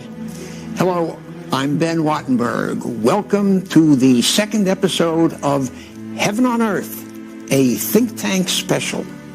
In this hour, the communist revolution spreads to China.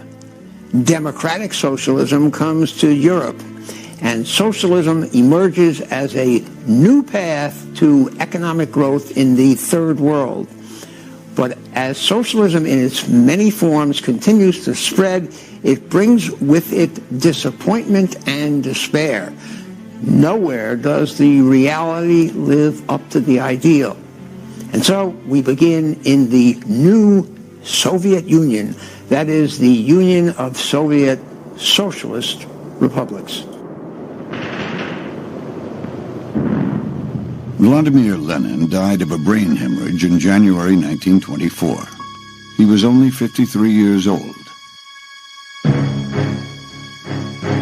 But in his relatively short life, he had laid out a path to power for revolutionaries around the world. What Lenin did electrified, excited, inspired, terrified different people all over the world, depending on their frame of mind. And one of the more curious things it did was it gave birth to fascism. Lenin had showed that you could take Marxist doctrine and sort of twist it all around. And there was Mussolini in Italy, and he says he too is a revolutionary. For him, like for Lenin, making the revolution is the main thing. And he says, well, if we could throw out the proletariat and put in the vanguard of the proletariat, maybe we could throw out the proletariat and put in the nation instead. And all over Europe, there were groups of socialists who suddenly became nationalists.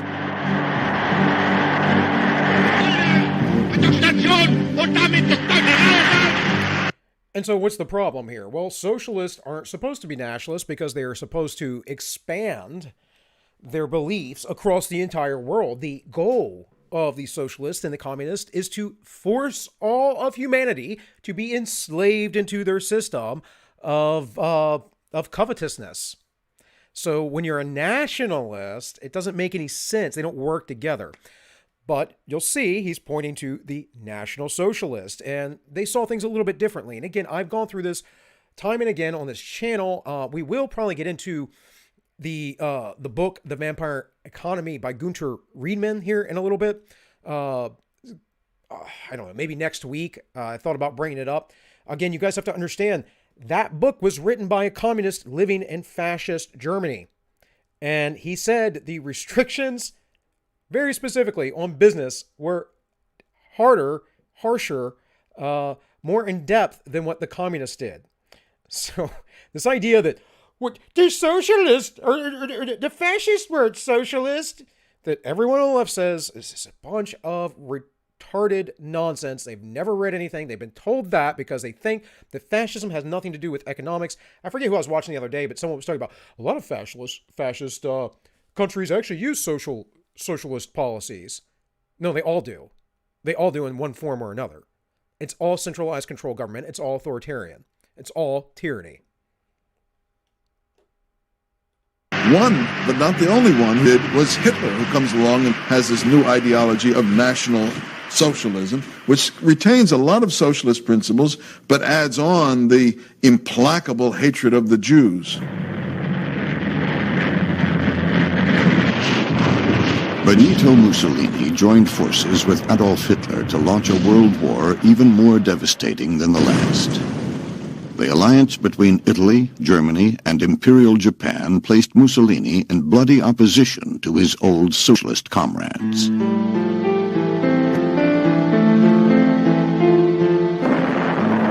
In the end, the grandiose ambitions of fascism went up in smoke.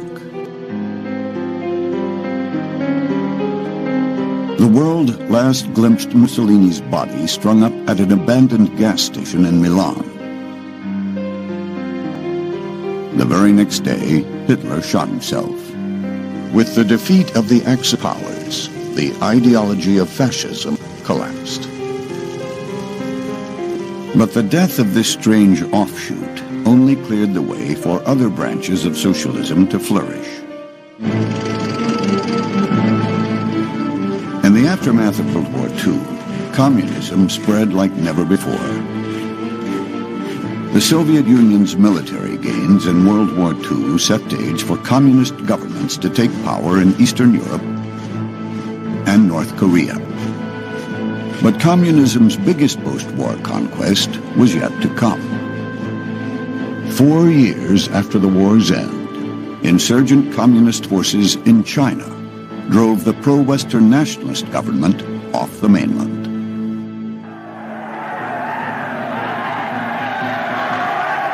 In January 1949, the communists marched into Beijing to declare the birth of the People's Republic of China. Their leader was a 55-year-old intellectual named Mao Zedong.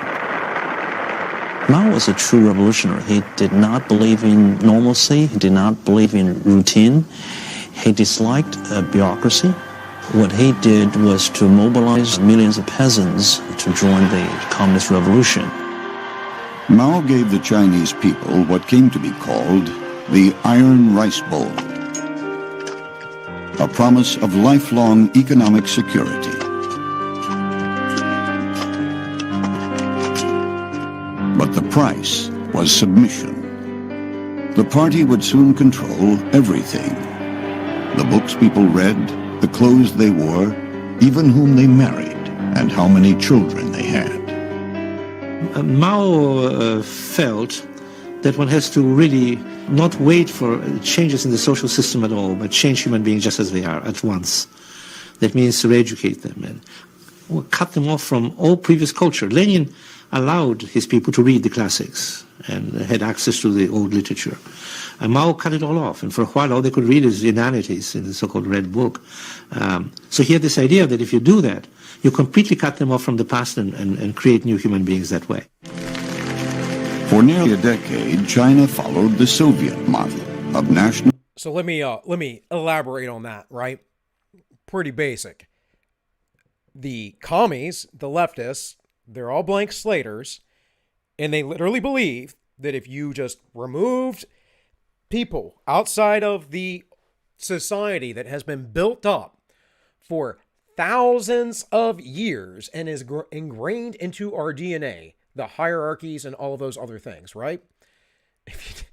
They thought we could just get rid of that, and then we could program people any way we want, like there's some sort of machine.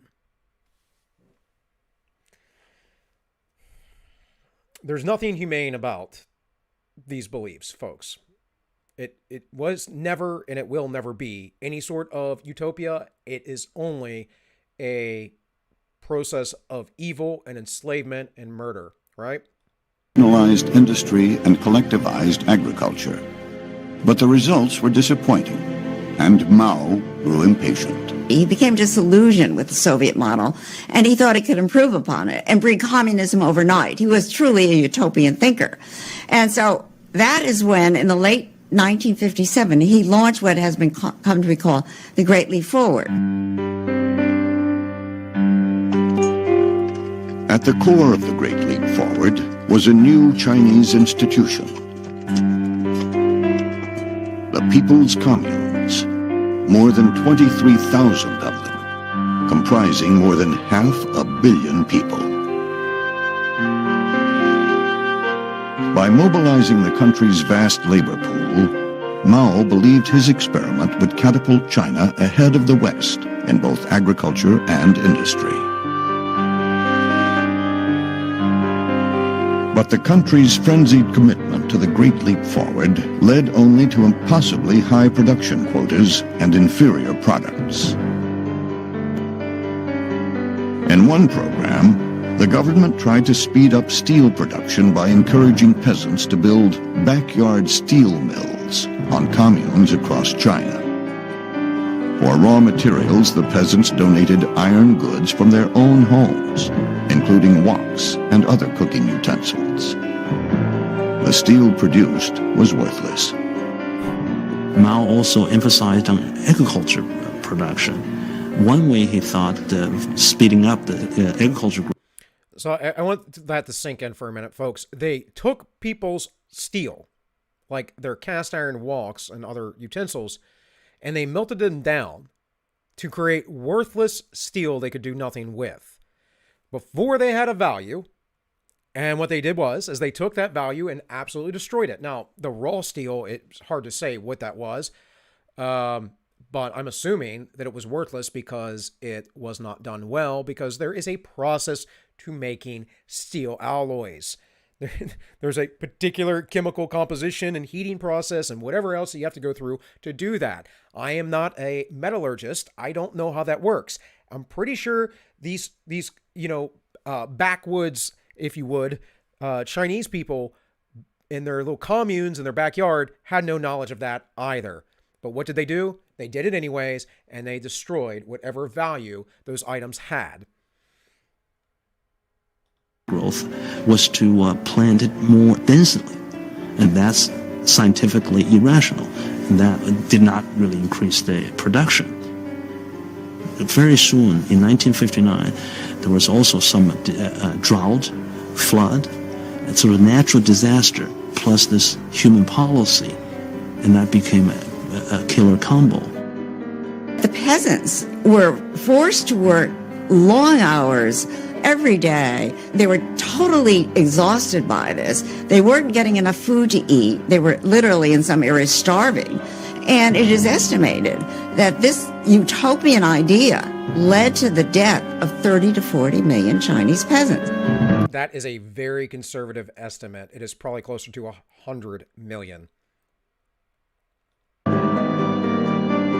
And look, guys, we know this. Some lefty up there is going to go, no, that's not true. We know this because we have the documentation of it and what the Chinese Communist Party were saying about it at the time.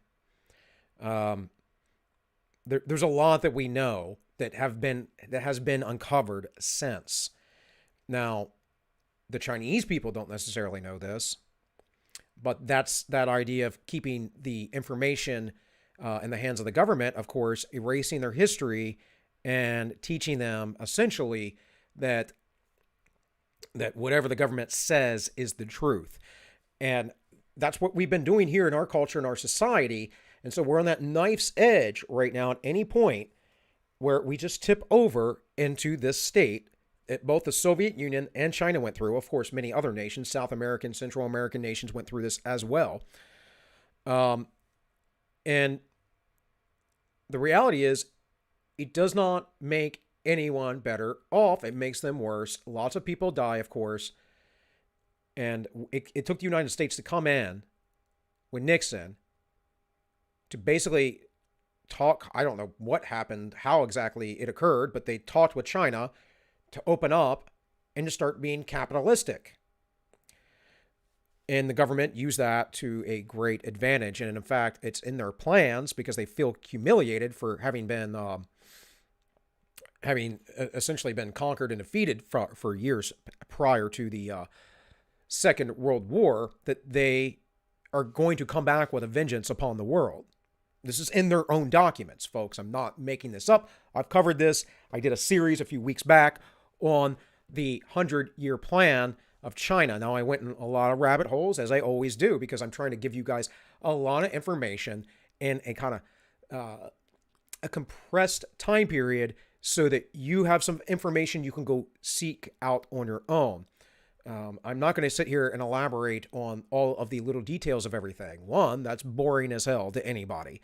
Two, that's what books are for. And three, I got a lot to talk about, and it's just, we'll never get there if I just focus on one singular thing. This has to be a shotgun blast because most of you aren't educated. And it's nothing against you. It's like when I talking to Holly, you're Canadian. So you're not going to know everything about United States history. But most people in the United States don't know either. I'm not an expert in world history or anything else, but I try to be, like I always say, very well-rounded, a jack of all trades, master of none. And, of course, that mindset is the polymath mindset, the Renaissance man, right? And really what you are as a jack of all trades, you're actually good in most of the things that you do. It's just that you don't consider yourself to be the expert in this field. And of course, I have deficiencies in certain areas. It's the way it goes. But yeah, we are at this point in the United States where these things will start happening very soon. My prediction's around 2030, because I think that that's when, maybe 2028 or something. I feel like that's when a actual civil war is going to ramp up, or states are going to start seceding. There has to be, in my mind, at least one more presidential administration before this really occurs. And I just don't see old Joe Biden, as I talked about yesterday, reliving the Jimmy Carter administration. I just don't see him getting reelected, guys. He said originally that he wasn't going to be, running 2 campaigns. He was just going to get things back to normal. And that just means back to the globalist powers that be. And back to normal is also build back better, remember? So Sam in the chat says, just melting it down can create a lot of impurities, makes for brittle metal. Yeah, I mean, that makes sense, man. I like I said, I'm not a metallurgist. I do know that there's a process. It is a chemical process through the heating and cooling. This has been discovered by people. This is why people, like, say, who are into swords or whatever, very much admire the process of Japanese sword making, because they figured this out. They layered the steel so they could have a flexible and also hard metal at the same time, which when you have flexible steel, you're talking about weapons, is good because you hit something hard, you don't want it to shatter, you don't want it to be brittle, but you need the centerpiece to be slightly brittle so it can sharpen easily and can keep an edge. So there's a very fine balance with that. It takes skill. And they basically got a bunch of peasants, a bunch of backwoods people to make steel in their backyards using their own products, their own kitchen utilities. A century earlier, Karl Marx had dreamt of the final stage of socialism, a society of complete human fulfillment, where a person might hunt in the morning, fish in the afternoon, and write poetry in the evening. He called it... Isn't that what they all want to do? They all want to be slam poets. Literally, what he just said. A hunt in the morning, fish in the evening. Well, that'll provide you food, but what you're really doing is you're enjoying leisure. Communism doesn't create leisure, folks. Communism creates far more work than any sort of free market ever did. We have leisure because of free markets. Now, I would make the point, to Marx's point, if we went back to a tribal, basic, hunter-gatherer society, which is what communism really wishes for, other than that big state that's all powerful. If we went back to that, then sure, those people, actually hunter-gatherers, tend to have a lot of leisure, actually. But they don't produce it or anything either. What they do is they hang out. They hang out with their families. They laugh a lot and, have fun, play games, and then they go on a hunt for a couple days or whatever it is. They come back and same thing. And often in those situations too, the women do a lot of the manual labor because they're doing stuff around the home and cooking and preparing the food and whatever else, taking care of the children. So Shelley says, reselection, voting doesn't matter anymore, and they will just lie about the job approval ratings. Well, yeah, of course. And guys, real quick before I start this back up, I'm going to play a little bit more of this until it goes into the next section. Please hit the like button, share, and subscribe. That helps me grow. It really does. And I've been on the steady creep. I think I've been making videos since last June, the end of June. And I've been on the slow tick up this whole time. So I tend to get a few subscribers every few days. I haven't noticed YouTube pulling any subscribers from me lately, but that was a thing that was going on for a long time. But also go to my links below and go elsewhere, especially DLive or the Entropy, and make sure that you are following me there because, like I said, the information I was talking about earlier, who knows what YouTube wants to do.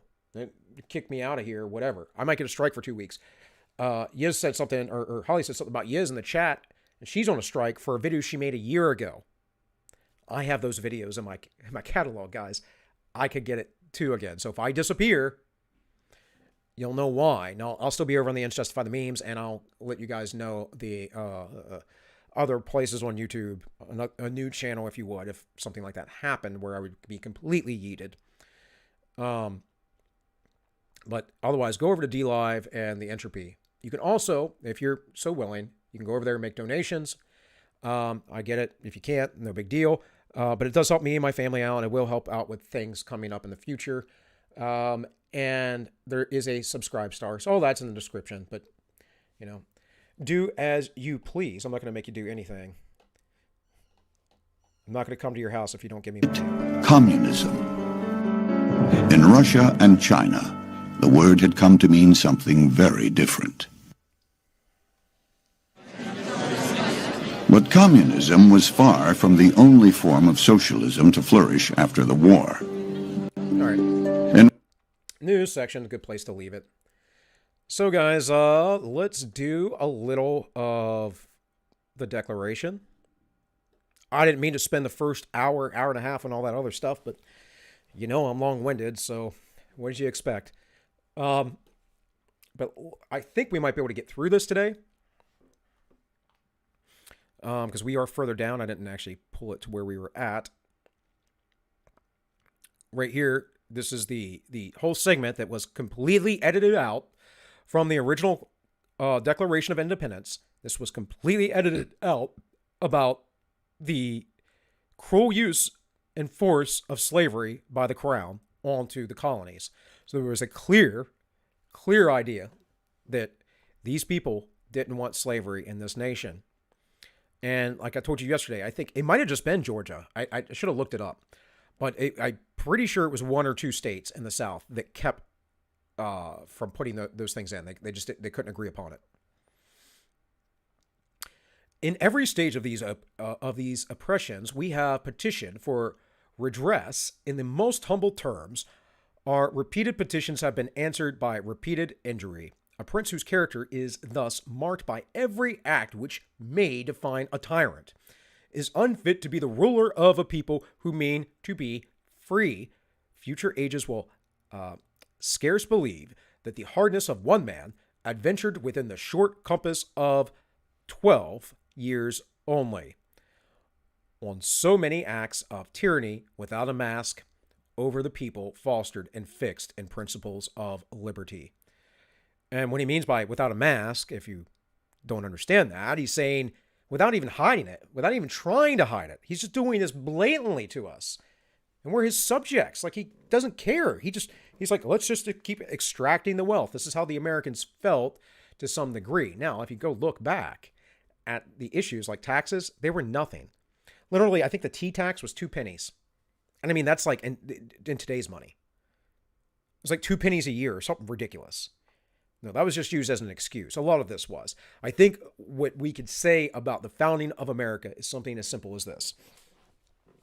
These people were on the other side of the Atlantic. They were cut off from the king. The king wouldn't allow them to effectively rule themselves because he put in puppet governments and puppet governors. And so the people couldn't determine for themselves the needs that they had, and that became increasingly frustrating. And then they fought a war against the French. They fought for the English. And the English showed them no respect afterwards. And that became increasingly frustrating. Soldiers would quarter in their home. That, my friends, right now, just imagine if a bunch of Marines or Army troops, whatever, walked through your front door and said, "Sir, ma'am, we have to commandeer your house for the evening. Can you provide my men with some food?" And blah, blah, blah, blah, blah. And you go, "Well, we don't have all that." Just here and go, look, ma'am, we're here for your protection. And you don't want me to report you. That's kind of how things went, guys.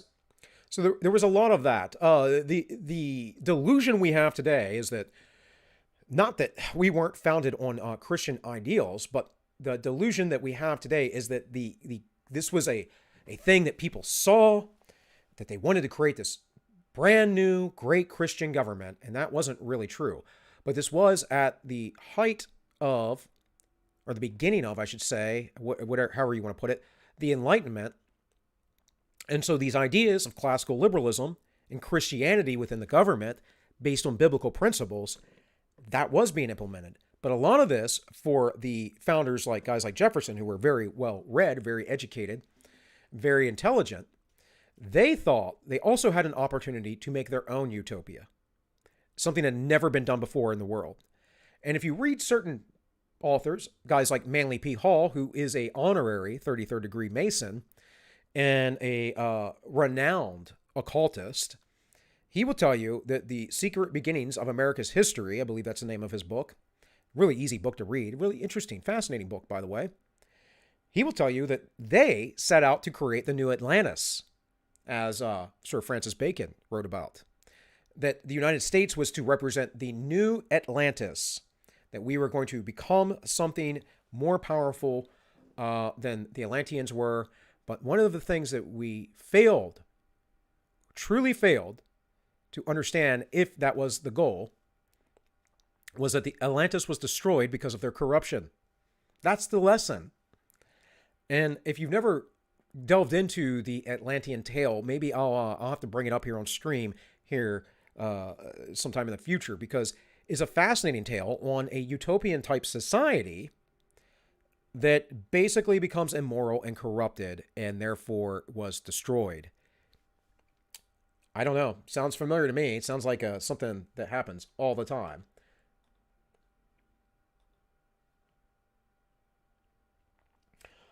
Well, hey, Not a Globe, thank you for the ice creams. I appreciate that. I don't know what ice cream's worth on DLive. I don't understand DLive currency at all, folks. But, you know, Tank and I, well, one, I've not been taking donations other than Subscribestar on this channel till recently, then I've been doing streams. But Tank and I, the other show, if you're not aware, Not a Globe, I do another live show that those links are in the YouTube description, called The Ends Justify the Memes. And I have a co-host with that show. So anyways, we just haven't drawn anything out yet. You guys have donated to us, I don't know, over the last several months. We might have couple hundred bucks. I'm not sure. But we haven't drawn anything out. It's kind of just sitting there. So, you know, you guys aren't really paying my bills right now or any of that kind of stuff. Just so you know, I'm not begging for money to get my bills paid.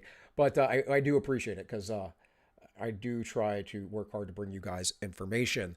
And I am wanting to build this to be a potential avenue for extra income, not primary or anything like that, but a potential avenue, right? And I have all these things to say. My wife doesn't want to listen to it, so you all get to. That's how it goes, right? Anyways, let's get back here. Let's finish this up for the day. Not for the day. I mean, let's get this done and out today and not have to come back to it. Nor have we been waiting in attentions to our British brethren. We have warned them from the time to time of attempts by their legislature to extend a jurisdiction over these our states. We have reminded them of the circumstances of our immigration and settlement here, no one of which could warrant so strange a pretense that these were effected at the expense of our own blood and treasure, unassisted by the wealth of our strength of Great Britain, that in constituting indeed our several forms of government, we had adopted one common king, thereby laying a foundation for perpetual league and enmity with them. But the submission, pull this up just a little bit, the submission to their parliament was no part of our constitution, nor ever an idea. If history may be credited, and we appealed to their native justice and magnanimity,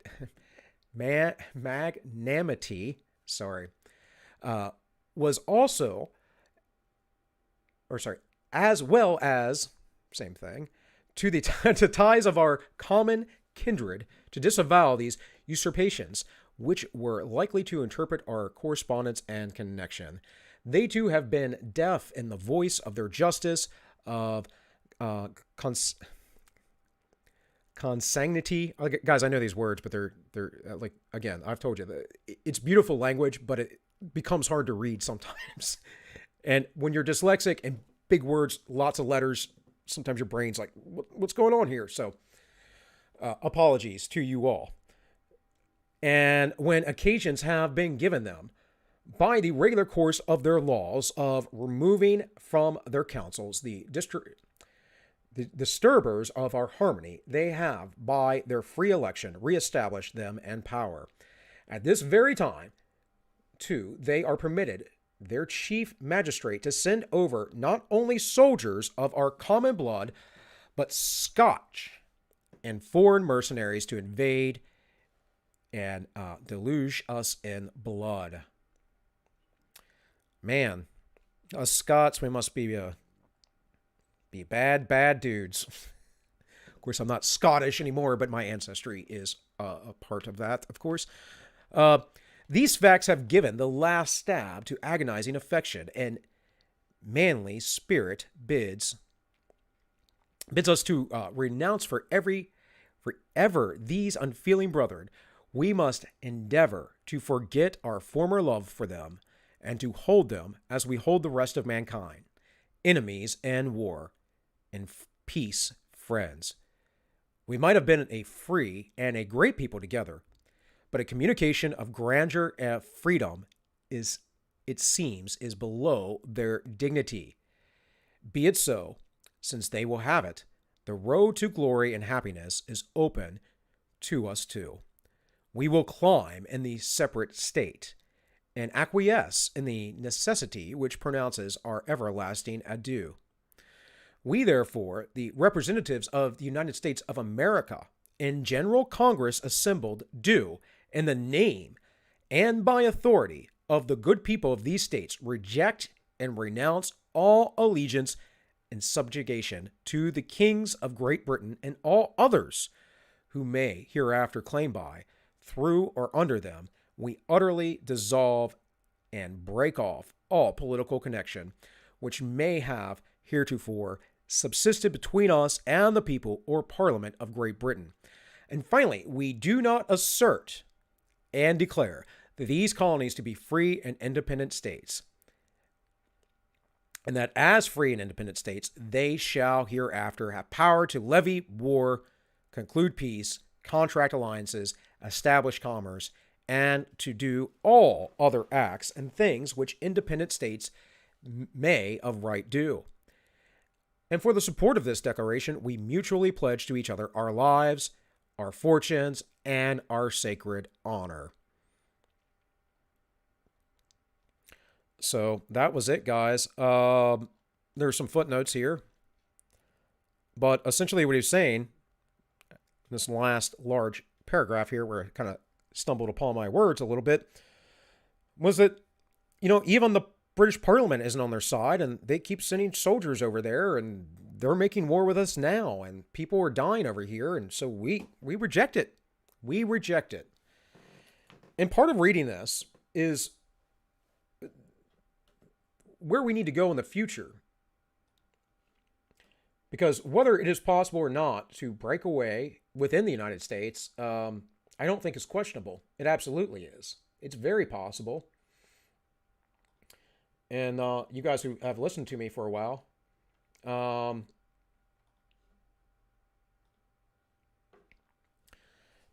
you know that that's my goal, is to build these communities that are breakaway societies, right? We need that because what is going on now is way too overscaled. There's not enough representation for us. It's too far along. It's exactly a parallel situation like in the days of the founders.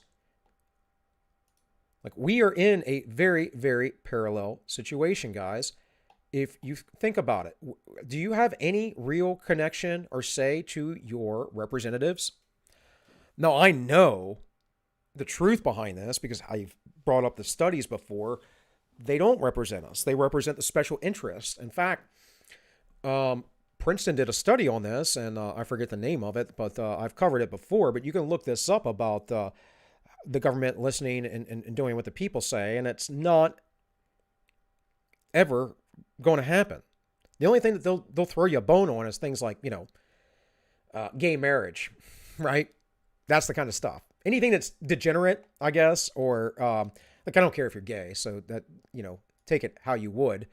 But the reality is that marriage is between a man and a woman, and it's a religious thing. It has nothing to do with the government. And actually, it's the fault of Christians and others, our grandfathers and grandmothers of the past, making it a part of the government, that we're in that kind of situation. Like, I don't understand why, if I work for a place, I work for a job, and they're like, well, you can cover 3 or 4 dependents. Okay, well, those people have to be living in my house. I have to be their stepfather. They have to be my direct child, my biological child. It has to be my wife. But I can't just cover my buddy. Why not?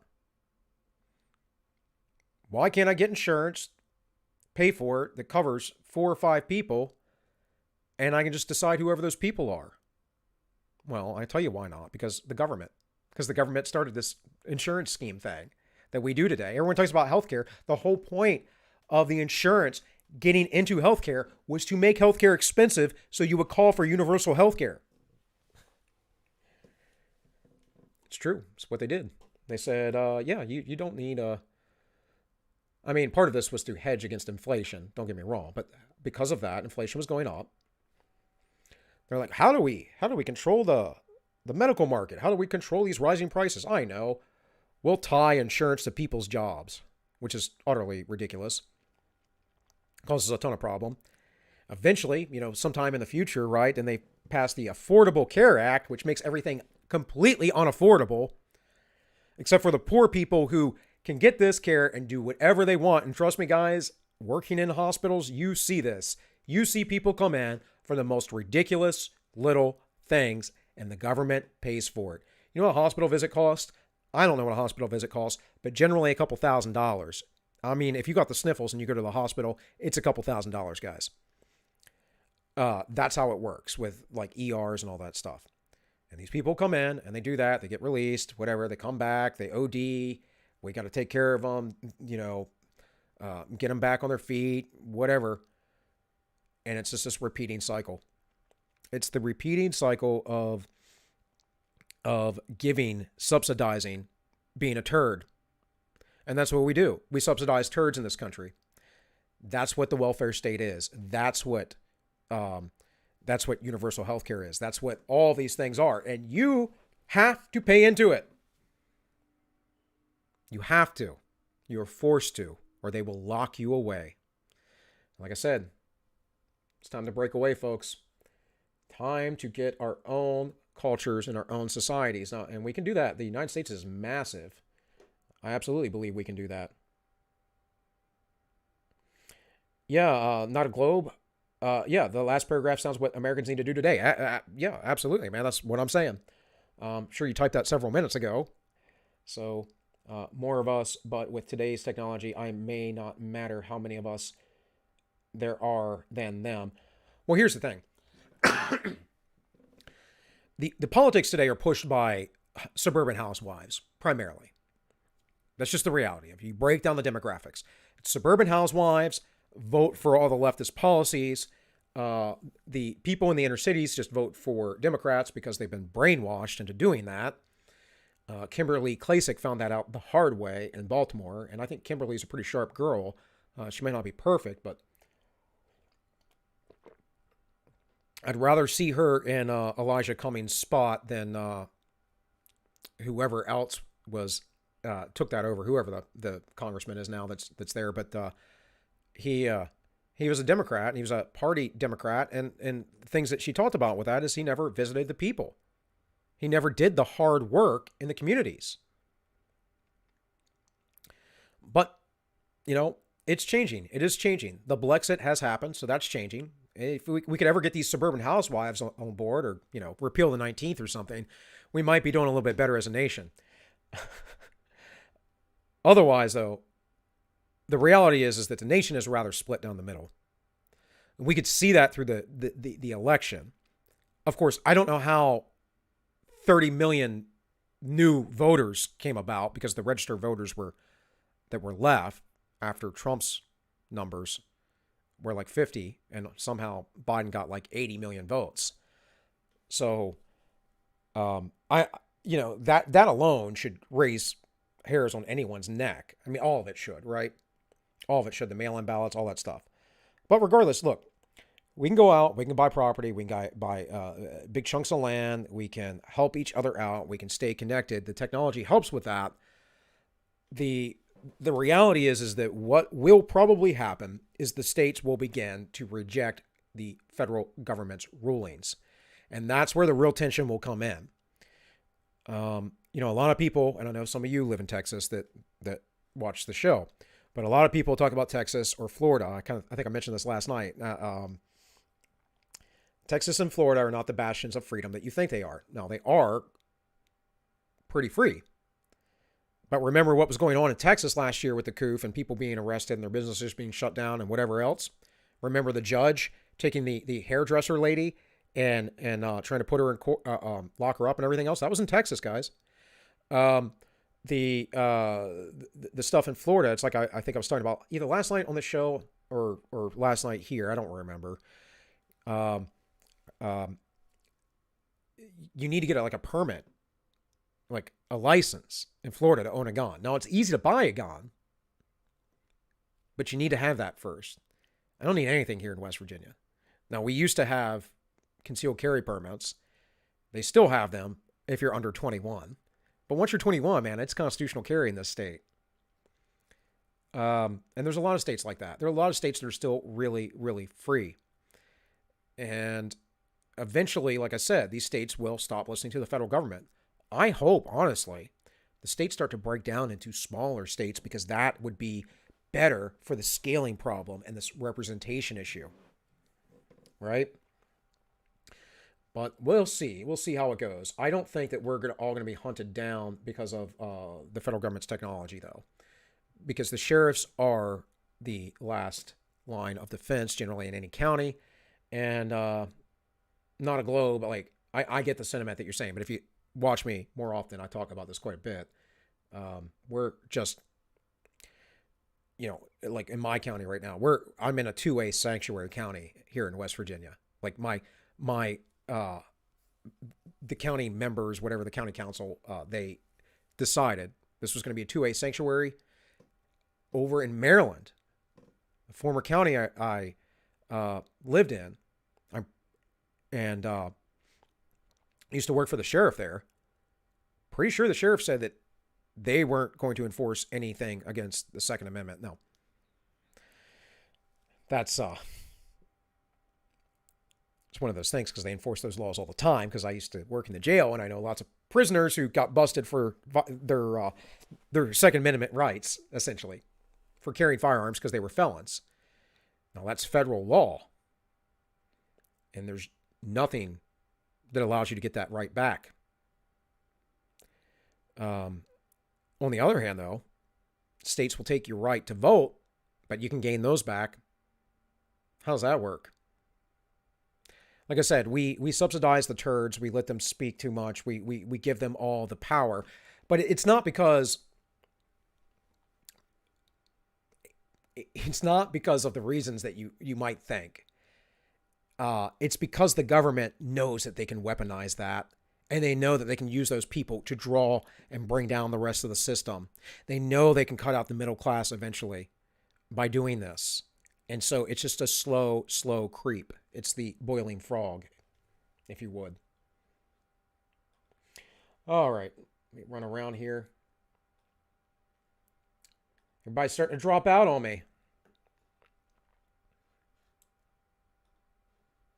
I see how it is. All right, guys. So let's read some Bastiat. I'm not going to cover too much more of this. I think I'll probably end here at 5:30. So we're going to get through this. We're about a quarter of the way through of the entire document. So this is likely going to be done next week, I would assume. So here it says legal plunder has many names. Now, legal plunder can be committed in an indefinite number of ways. Thus, we have an infinite number of plans for organizing it. Tariffs, protection, benefits, subsidies, encouragement, progressive taxation, public schools, guaranteed jobs, guaranteed profits, minimum wage, a right to relief, a right to the tools of labor, free credit, and so on and so on. All these plans as a whole, with their common aim of legal plunder, constitutes socialism. That constitutes socialism, folks. You may have had these conversations with people. You may have had the conversation where, well, if you don't like socialism, then why did you join the military? I've had people tell me that. If you don't like socialism, then, schools, public schools, the police, da-da-da. Yeah, I agree. I don't like those things. I think those things have destroyed our nation. Public schools particularly. But even more so academia, right? So let's read through this list real quick. Tariffs, protection. Protectionism is for sure legal plunder because you're picking winners and losers. Benefits. The government shouldn't be providing anyone benefits. Subsidies, shouldn't be providing anyone subsidies because that means you're taking my money and you're giving it to someone else because you deem them worthy of it. Well, when did I get a trial that I'm such a bad person you just get to take my money to give it to somebody else? Where was my jury? Where was my judge? Oh, you mean I don't have any due process? Oh, you mean if I don't, you're going to come to my house with guns? Okay. That's how these things work, right? Legal plunder. Progressive taxation. You know how all the lefties like the progressive taxation. Guaranteed jobs. Well, that's what I was talking about the other day, about how the government works and how they can't fire anybody, but also how unions, syndicates, guilds, whatever other name you want to give them, they're all basically the same thing. We don't need to get into the semantics of it. They guarantee jobs. Guaranteed profits, same thing. Minimum wages. Notice how he calls that socialism. A right to relief. A right to tools of labor. Yeah, you don't have a right to any of those things. No, I think you do have a right to work. But, I'm working right now, right? I'm doing this through a computer, a mic, and a camera that I bought years ago because I wanted to do this years ago. I never got around to it. But I didn't have a right to these products, to these tools of this labor. I had to go spend my own money to get them. Now, I don't think that anyone had a right to keep me from them either, but that's another issue. So free credit and so on and so on. Now, since under this definition, socialism is a body of doctrine, what attack can be made against it other than a war of doctrine? If you find the socialist doctrine to be false, absurd, and evil, then refute it. Amen. And the more false, the more absurd, and the more evil it is, the easier it will be to refute. Can't argue with that. Above all, if you wish to be strong, begin by rooting out every particle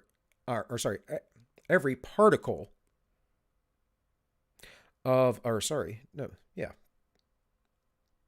socialism that may have crept into your legislation. This will not be a light task. In the United States, this would be a remodeling of our government completely. Because there's so much stuff in the books, guys. There is so much socialism. This idea that we are in a free market economy is absolutely absurd.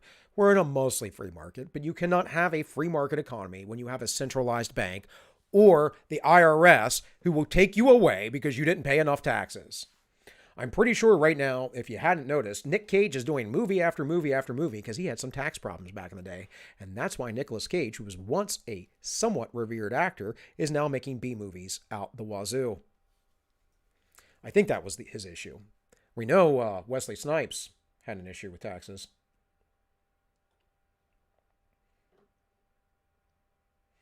Let's see. Not a globe. I kind of think most state governors will sell us out. Probably. But it depends, man. It depends. Again, like, I don't like my governor. I love my state. I cannot stand my governor. He is a billionaire, fat cat, idiot who wants to ship in illegals into the coal mining industry because that will increase his wealth. He's done horrible with COVID, in my opinion, because we're next to Maryland and Virginia. They did a bunch of crazy lockdowns, but the problem is the only part of West Virginia that's really next to Maryland, where highly trafficked Maryland, is the area I live in, the Eastern Panhandle. The majority of the state doesn't even consider the Eastern Panhandle part of West Virginia. I kid you not. So the majority of the state is just mountain and forest and little towns. There is no town larger than 50,000 people in this state. We don't even have a town. The capital itself does not even have 50,000 people in it. So, and this is the third greenest state in the union.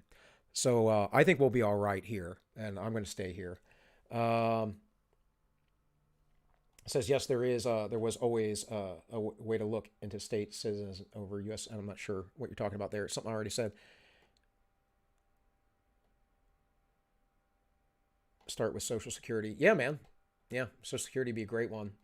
I say it all the time, but who knows when I get to be so old that I don't really think I'm ever going to take my Social Security. I don't know. I just don't want to be, it's like I could probably get disability from the VA, and I'll have to go through a bunch of hoops because, I jacked up my hip in boot camp and have lived with it ever since. It's not the worst, but it acts up, gives me problems, keeps me from being consistent with working out, stuff like that. But I never really made a big deal about it when I got out. Therefore, it's a bunch of paperwork and nonsense. I do have the paperwork from when I was in boot camp, but I've had back spasms and all this other stuff over the years. I've got it mostly sorted out, by the way, because it's just a lot of neurological retraining my muscles, all kinds of stuff, gaining range of motion, that joint capsule, whatever else. Nerd stuff I'm not going to bother you with, but I could probably get VA benefits. I could probably get disability of some percentage, but again, do I really want to be beholden to these people? So it's all about how you want to live, folks. It always is. And believe me, you have more choice than you think. You absolutely do. Socialism is legal plunder. Mr. D. Montalembert has been accused of desiring to fight socialism by the use of brute force. He ought to be exonerated from this accusation, for he has plainly said that the war that we must fight against socialism must be in harmony with law, honor, and justice. But why does he not see that he has placed himself in a vicious cycle? You would use the law to oppose socialism, but it is upon the law that socialism itself relies. You get me? Like, again, guys, I'm going to tell you right now, I've said it before. Usually when people talk, they ask me about classical liberalism or whatever else, I'm like, Bastiat. Go read Bastiat's The Law. So if you want to know my political philosophies, they're pretty much the same. They're pretty much flat on. The Law, it was a great, great work, and very important. And his arguments still hold up today. Now, people today, they obfuscate so many things, they forget things, they manipulate the history, the past, and they try and say, well, socialism isn't the things that he's talking about, but it absolutely is, and it was understood to be back in those days. This is why I'm also playing you guys that video, Heaven on Earth, and whatever else I bring up to you, because you need to understand these things and what they are, and you need to be able to form an argument against those people who are accosting you. At the same time, I would also say, keep in mind, you do not cast your pearls before swine, so know who you're talking to. And if they're not actually interested in having a legitimate conversation, then don't talk to them. It's a waste of your time. Socialists desire to practice legal plunder, not illegal plunder. Socialists, like all other monopolists, good point, socialism is about a state monopoly, desire to make the law of their own weapon. And when once the law is on the side of socialism, how can it be used against socialism? For when plunder is abated by the law, it does not fear your courts. Your what's that? Gendarmes. I don't know. I had to look that up yesterday. That's their military sort of police force, whatever it is, and your prisons. Rather, it may call upon them for help. To prevent this, you would exclude socialism from entering into the making of laws. You would prevent socialists from entering the legislative palace. You shall not succeed. I predict, so long as legal plunder continues to be the main business of our legislature, it is illogical, in fact absurd, to assume otherwise. What is he saying? He's saying once you start going down this road, it just continues. And that is why I always go back and point back to where this started at in the United States, very specifically during the Progressive Era. There were 3 primary presidents that started this. There were a few others that did some stuff. But as far as where we can source this back to, you had the Roosevelts, both of them, and you had Woodrow Wilson. That started all of this in this country. Under Wilson, we got the federal income tax and the Federal Reserve Bank. Right there, we became a socialist nation. And I'll tell you why. Not so much because of the income tax, although it was a progressive socialist tax, but because we had a centralized banking system. Go look at your planks of communism, folks.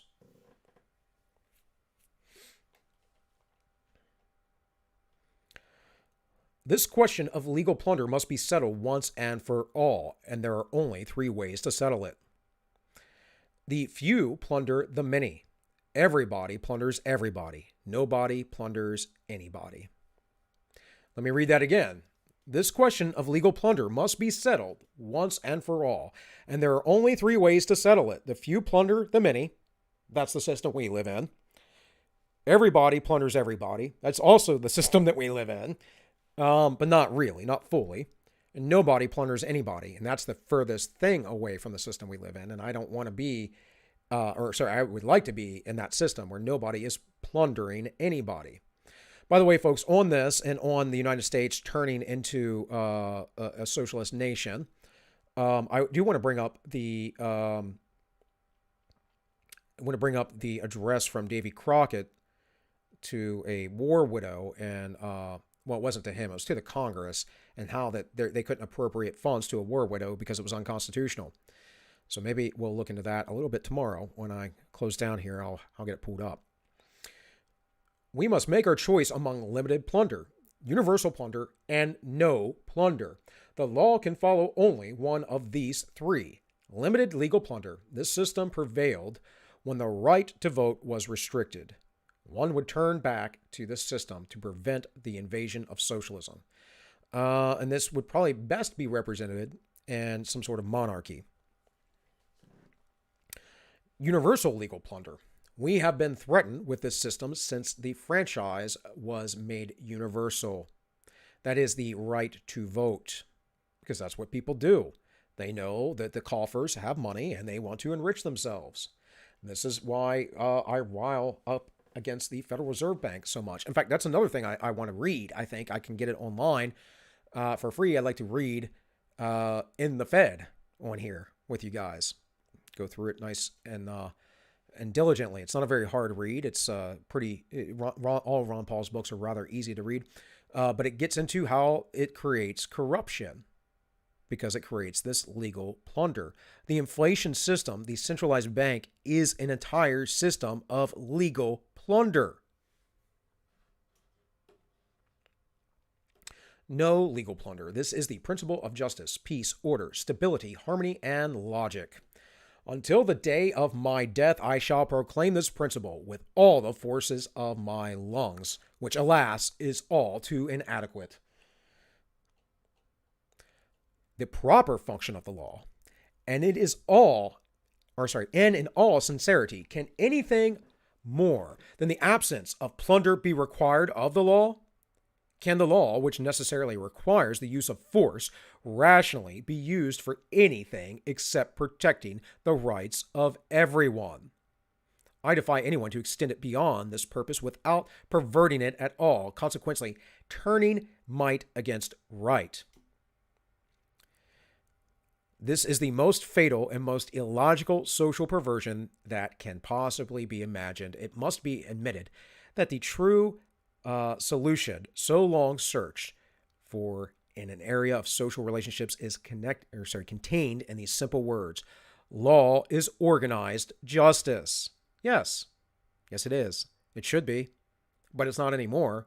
And we know that. We see that. We see what is going on in the courts today. We saw what happened with the election. We saw how, of course, Derek Chauvin was treated. Whether he's guilty of manslaughter or not is another issue. We could say perhaps he is, but I don't think he was, because I know what people ODing look like, because I've had to hold them down numerous times in my life. Let me tell you guys. Either way, what happened was wrong, and they know it. And one of the jurors is an activist. He said so, and Chauvin deserves a mistrial, yet I doubt that he'll get it. And then, of course, like I mentioned earlier, what about Rittenhouse? What about the McCloskeys? What's going on with them? It's like I mentioned a little bit ago about the Texas lockdown and the hairstylist who was trying to open her business. I think it was a hairstylist, right? Story so old, I almost forgot about it till it spurred to mind. Just going to check the chat here real quick, guys. No one's really talking over on YouTube, but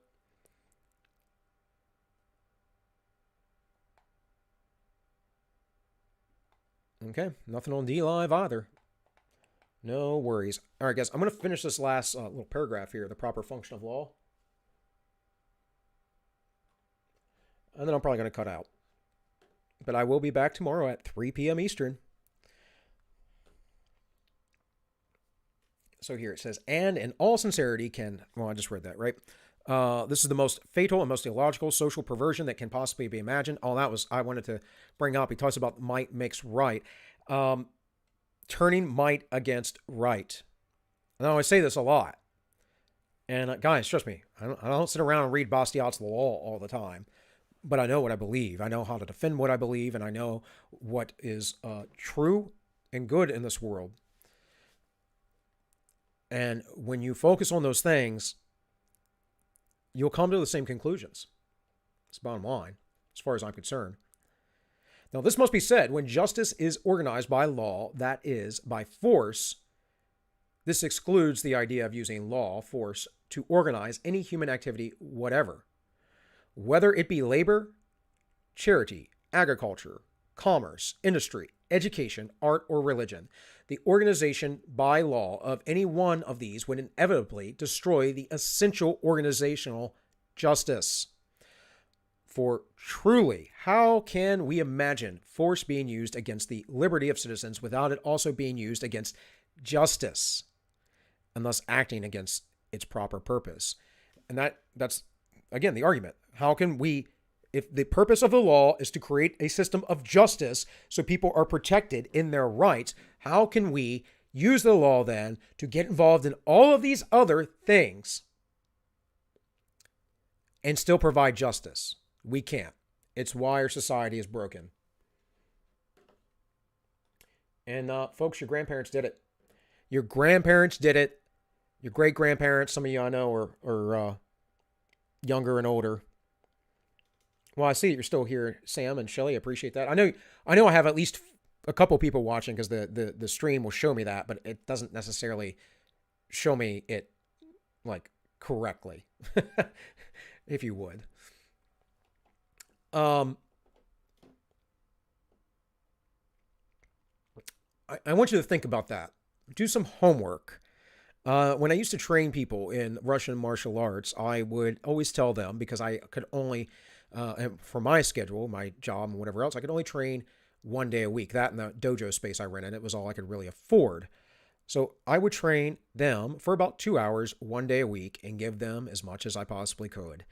Give them ideas, give them drills, give them an experience so that they could walk out of my gym and have something tangible with them that day.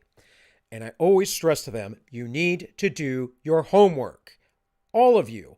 You cannot just be going about your life not looking and thinking about these things deeper. You could, but you're going to get pulled into the system. You're going to get pulled away from liberty and freedom, and you will be enslaved. You need to build your arguments, or someone will fool you into believing theirs. And trust me, they don't have good arguments, folks. I mean, most of you know this, right? I know a lot of you will avoid it because you can see the degenerate nature of these folks. You can see the evil in them. It's quite clear. Let's see, how long are these? Oh, they're not too long. I'll read a couple more of these. I don't have much to do. Holly's here too. I'm just listening. It's a lot to think about. Good. I'm glad you're thinking. That's what I want. That's what this is.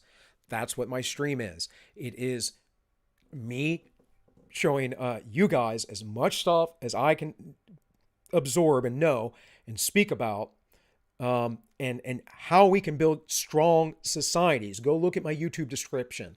Classical liberal ideas for building strong societies. We are in an incredibly fragile, weak society, and it's because it's been socialized highly. People don't understand the difference between public and private. It's the most simple breakdown between public and private. Public is socialism, private is capitalism. Plain and simple. Yes, honey, I talked about Wuhan. My wife is asking me. That was the very beginning of the stream. I'll probably cover a little bit more tomorrow because I couldn't find the article you sent me, babe. So, no, I had to pay for it or something. So I'm going to have to put it through archive today. Either way, I'll get it tomorrow. But yeah, definitely important that everyone knows about Wuhan and the things that Dr. Fauci says that are complete lies. If any of you have joined this stream later on, go back, rewatch it, watch the beginning, because I'm going to show you a little clip from Rising, that is The Hill, and their little TV series on YouTube. But I'm going to show you, in that clip is Dr. Fauci and Rand Paul going back and forth, and Dr. Fauci lying straight through his teeth about funding the Wuhan lab and gain-of-function studies. And my wife, her profession is getting money out of stuff like that, and the U.S. has been funding it. So her work very specifically got that defunded with the help of Congressman Matt Gaetz. Okay, so she's going to try and be on tomorrow. Hopefully she can talk about it. So I guess we'll dual camera it because I don't have a stream set up for her in her office. All right, let's read the last few of these. The seductive lure of socialism. Here I encountered the most popular fallacy of our time. It is not considered sufficient that the law should be just. It must be philanthropic. Again, that's what we are told, right? The socialist. Oh, you dirty capitalist. You just want people to die in the streets. I'm going to save everybody. No, you're not. You're going to kill more than were ever killed, as history has shown. Nor is it sufficient for the law should guarantee to every citizen the free and inoffensive use of his faculties for physical, intellectual, and moral self-improvement. Instead, it is demanded that the law should directly extend welfare, education, and morality throughout the nation. It is not the government's job to provide morality to the people. That starts in the home, and that starts with God in your churches or your mosques or wherever else you worship. That's where that starts.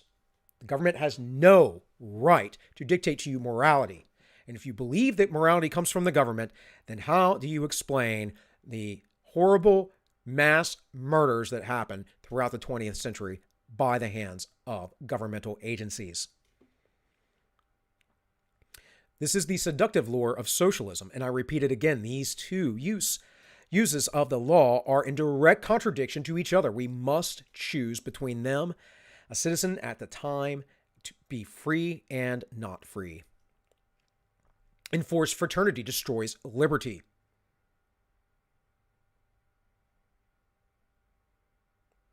You didn't say you'd be on camera. Well, honey, I don't have a way. I don't have a stream link set up. It's not like the Wednesday night show. So we will talk about it after the show. you will have to be on camera or off to the side where they can hear you, one way or another, if you want to come on. Enforcement fraternity destroys liberty. Mr. de Lamartine, I don't know. I don't speak French, folks, once wrote to me thusly: your doctrine is only the half of my program. You have stopped at liberty. I go on to fraternity. I answered him, the second half of your program will destroy the first. It does every time. And that's why you get all these people who don't belong anywhere, feeling a sense of belonging for being a socialist and looking like a freak. The fact, it is impossible for me to separate the word fraternity from the word voluntary. I cannot possibly understand how fraternity can be legally enforced without liberty being legally destroyed, and thus justice being legally trampled underfoot. Legal plunder has two roots. One of them, as I've said before, is in human greed, and the other is false philanthropy. At this point, I think that I should explain exactly what I mean by the word plunder. Plunder violates ownership.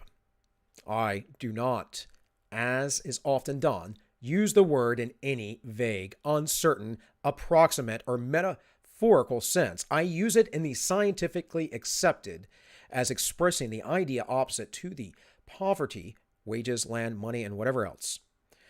When a portion of wealth is transferred for one person who owns it without his consent and without compensation, and whether by force or by fraud to anyone who does not own it, then I say that property is violated, that an act of plunder is committed.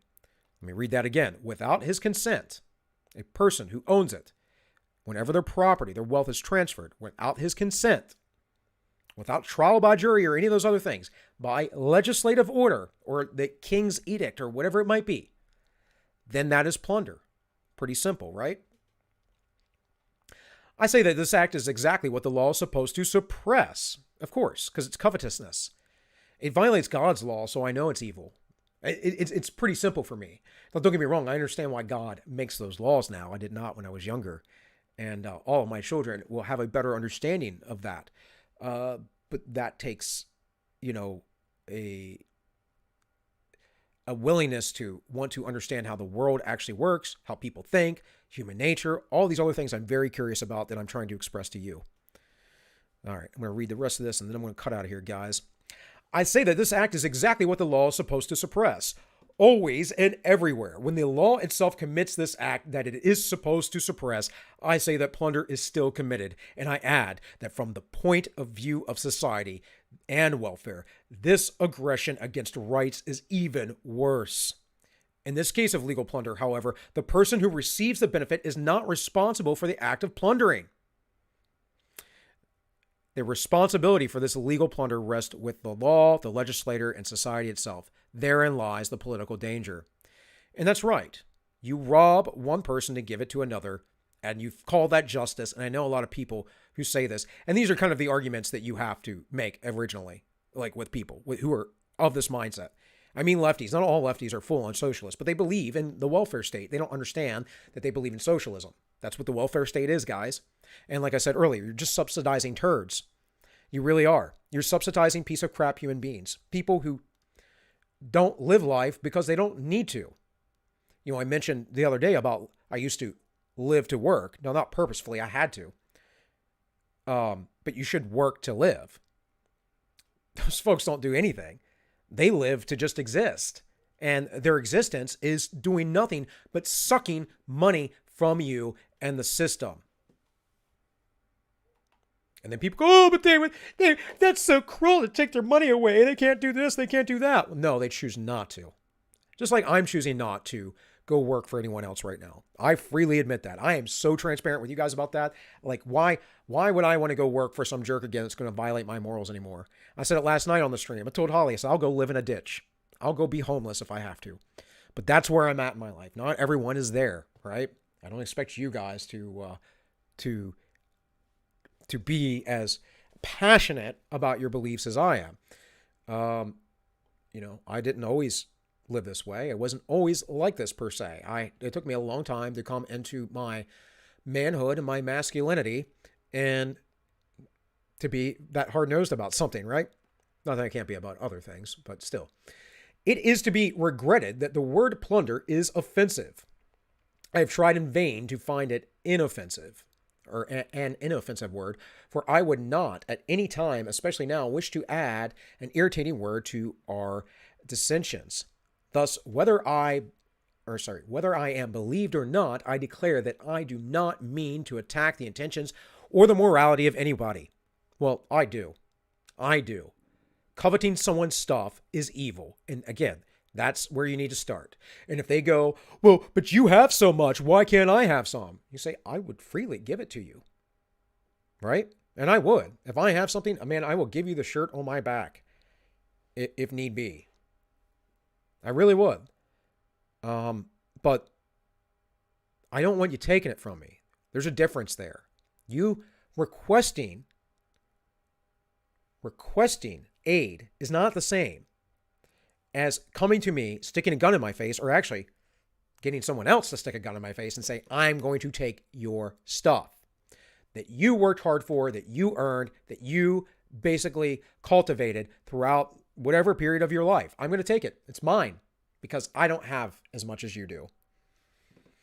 That, my friends, is greed, and it is covetousness, and it is evil. Rather, I am attacking the idea, which I believe to be false. I used to do this. I used to tell people, no, because people would get mad at me and they go, well, but you think I'm a horrible... No, I'm like, no, I'm not talking about you. I'm talking about your idea. That I don't believe in anymore. Their idea is bad, and I think a lot of people don't realize their idea is bad because they have gone through it. But what I would tell a person now is you haven't thought this out, and you are literally preaching evil. Taking someone's stuff is always evil. And they'll reverse it back and say, but what about sharing? Sharing is not taking. Do you not smack your kid on the hand when they take something from another kid? Do you not try and teach your children how to share? Do you not understand the basics of human interaction? Well, they don't, because they always try and twist it. They always try and twist their intentions. Anyways, last sentence here. A system which appears to me to be unjust and injustice, so independent of personal intentions that each of us profit from it without wishing to do so, and suffers from it without knowing the cause of the suffering. So, I will pick up at 3 systems of plunder. Let me check the chat real quick before I get out of here. If I can make my screen bigly.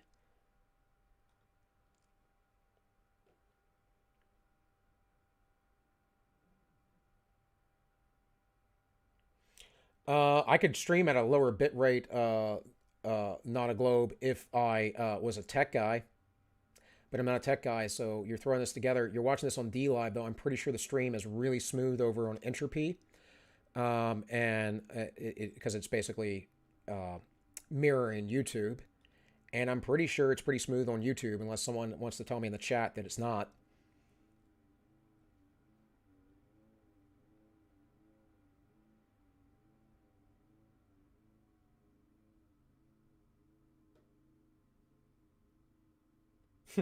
Yeah, the attitude's almost like a child whining about fairness. Exactly. And no one plays with that kid either, right?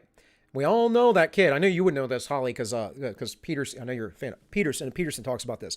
We all know that kid. That kid that nobody wants to play with. Like, you all know that kid that nobody wants to play with because they always change the rules, because nothing is ever fair, because they always lose. All the other kids agree, but not for them. Not for them. Let's see. Just closing out some things here.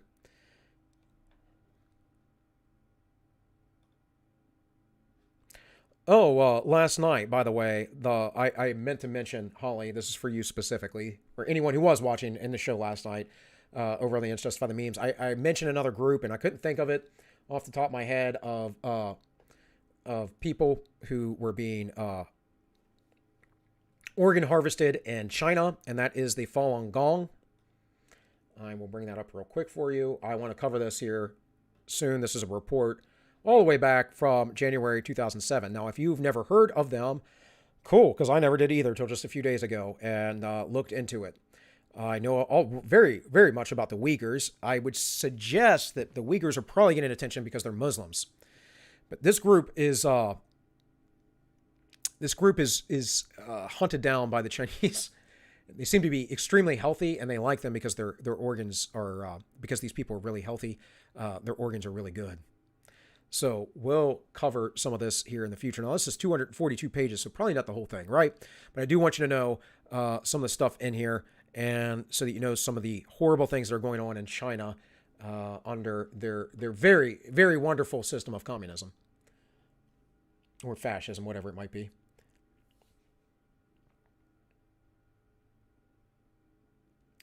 Looks good on YouTube. Entropy wouldn't open for me.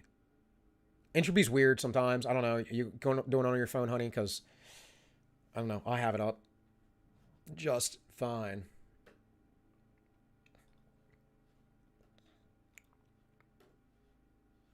All right. Let me move some stuff around here.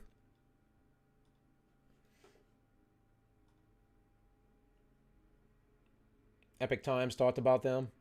Oh, the Falun Gong? Okay. I think it's that's not the right spelling, but either way, you know, whatever. I don't look at the Epic Times that much anymore. Although I think they are a pretty good outlet for conservatives, for mainstream conservative views.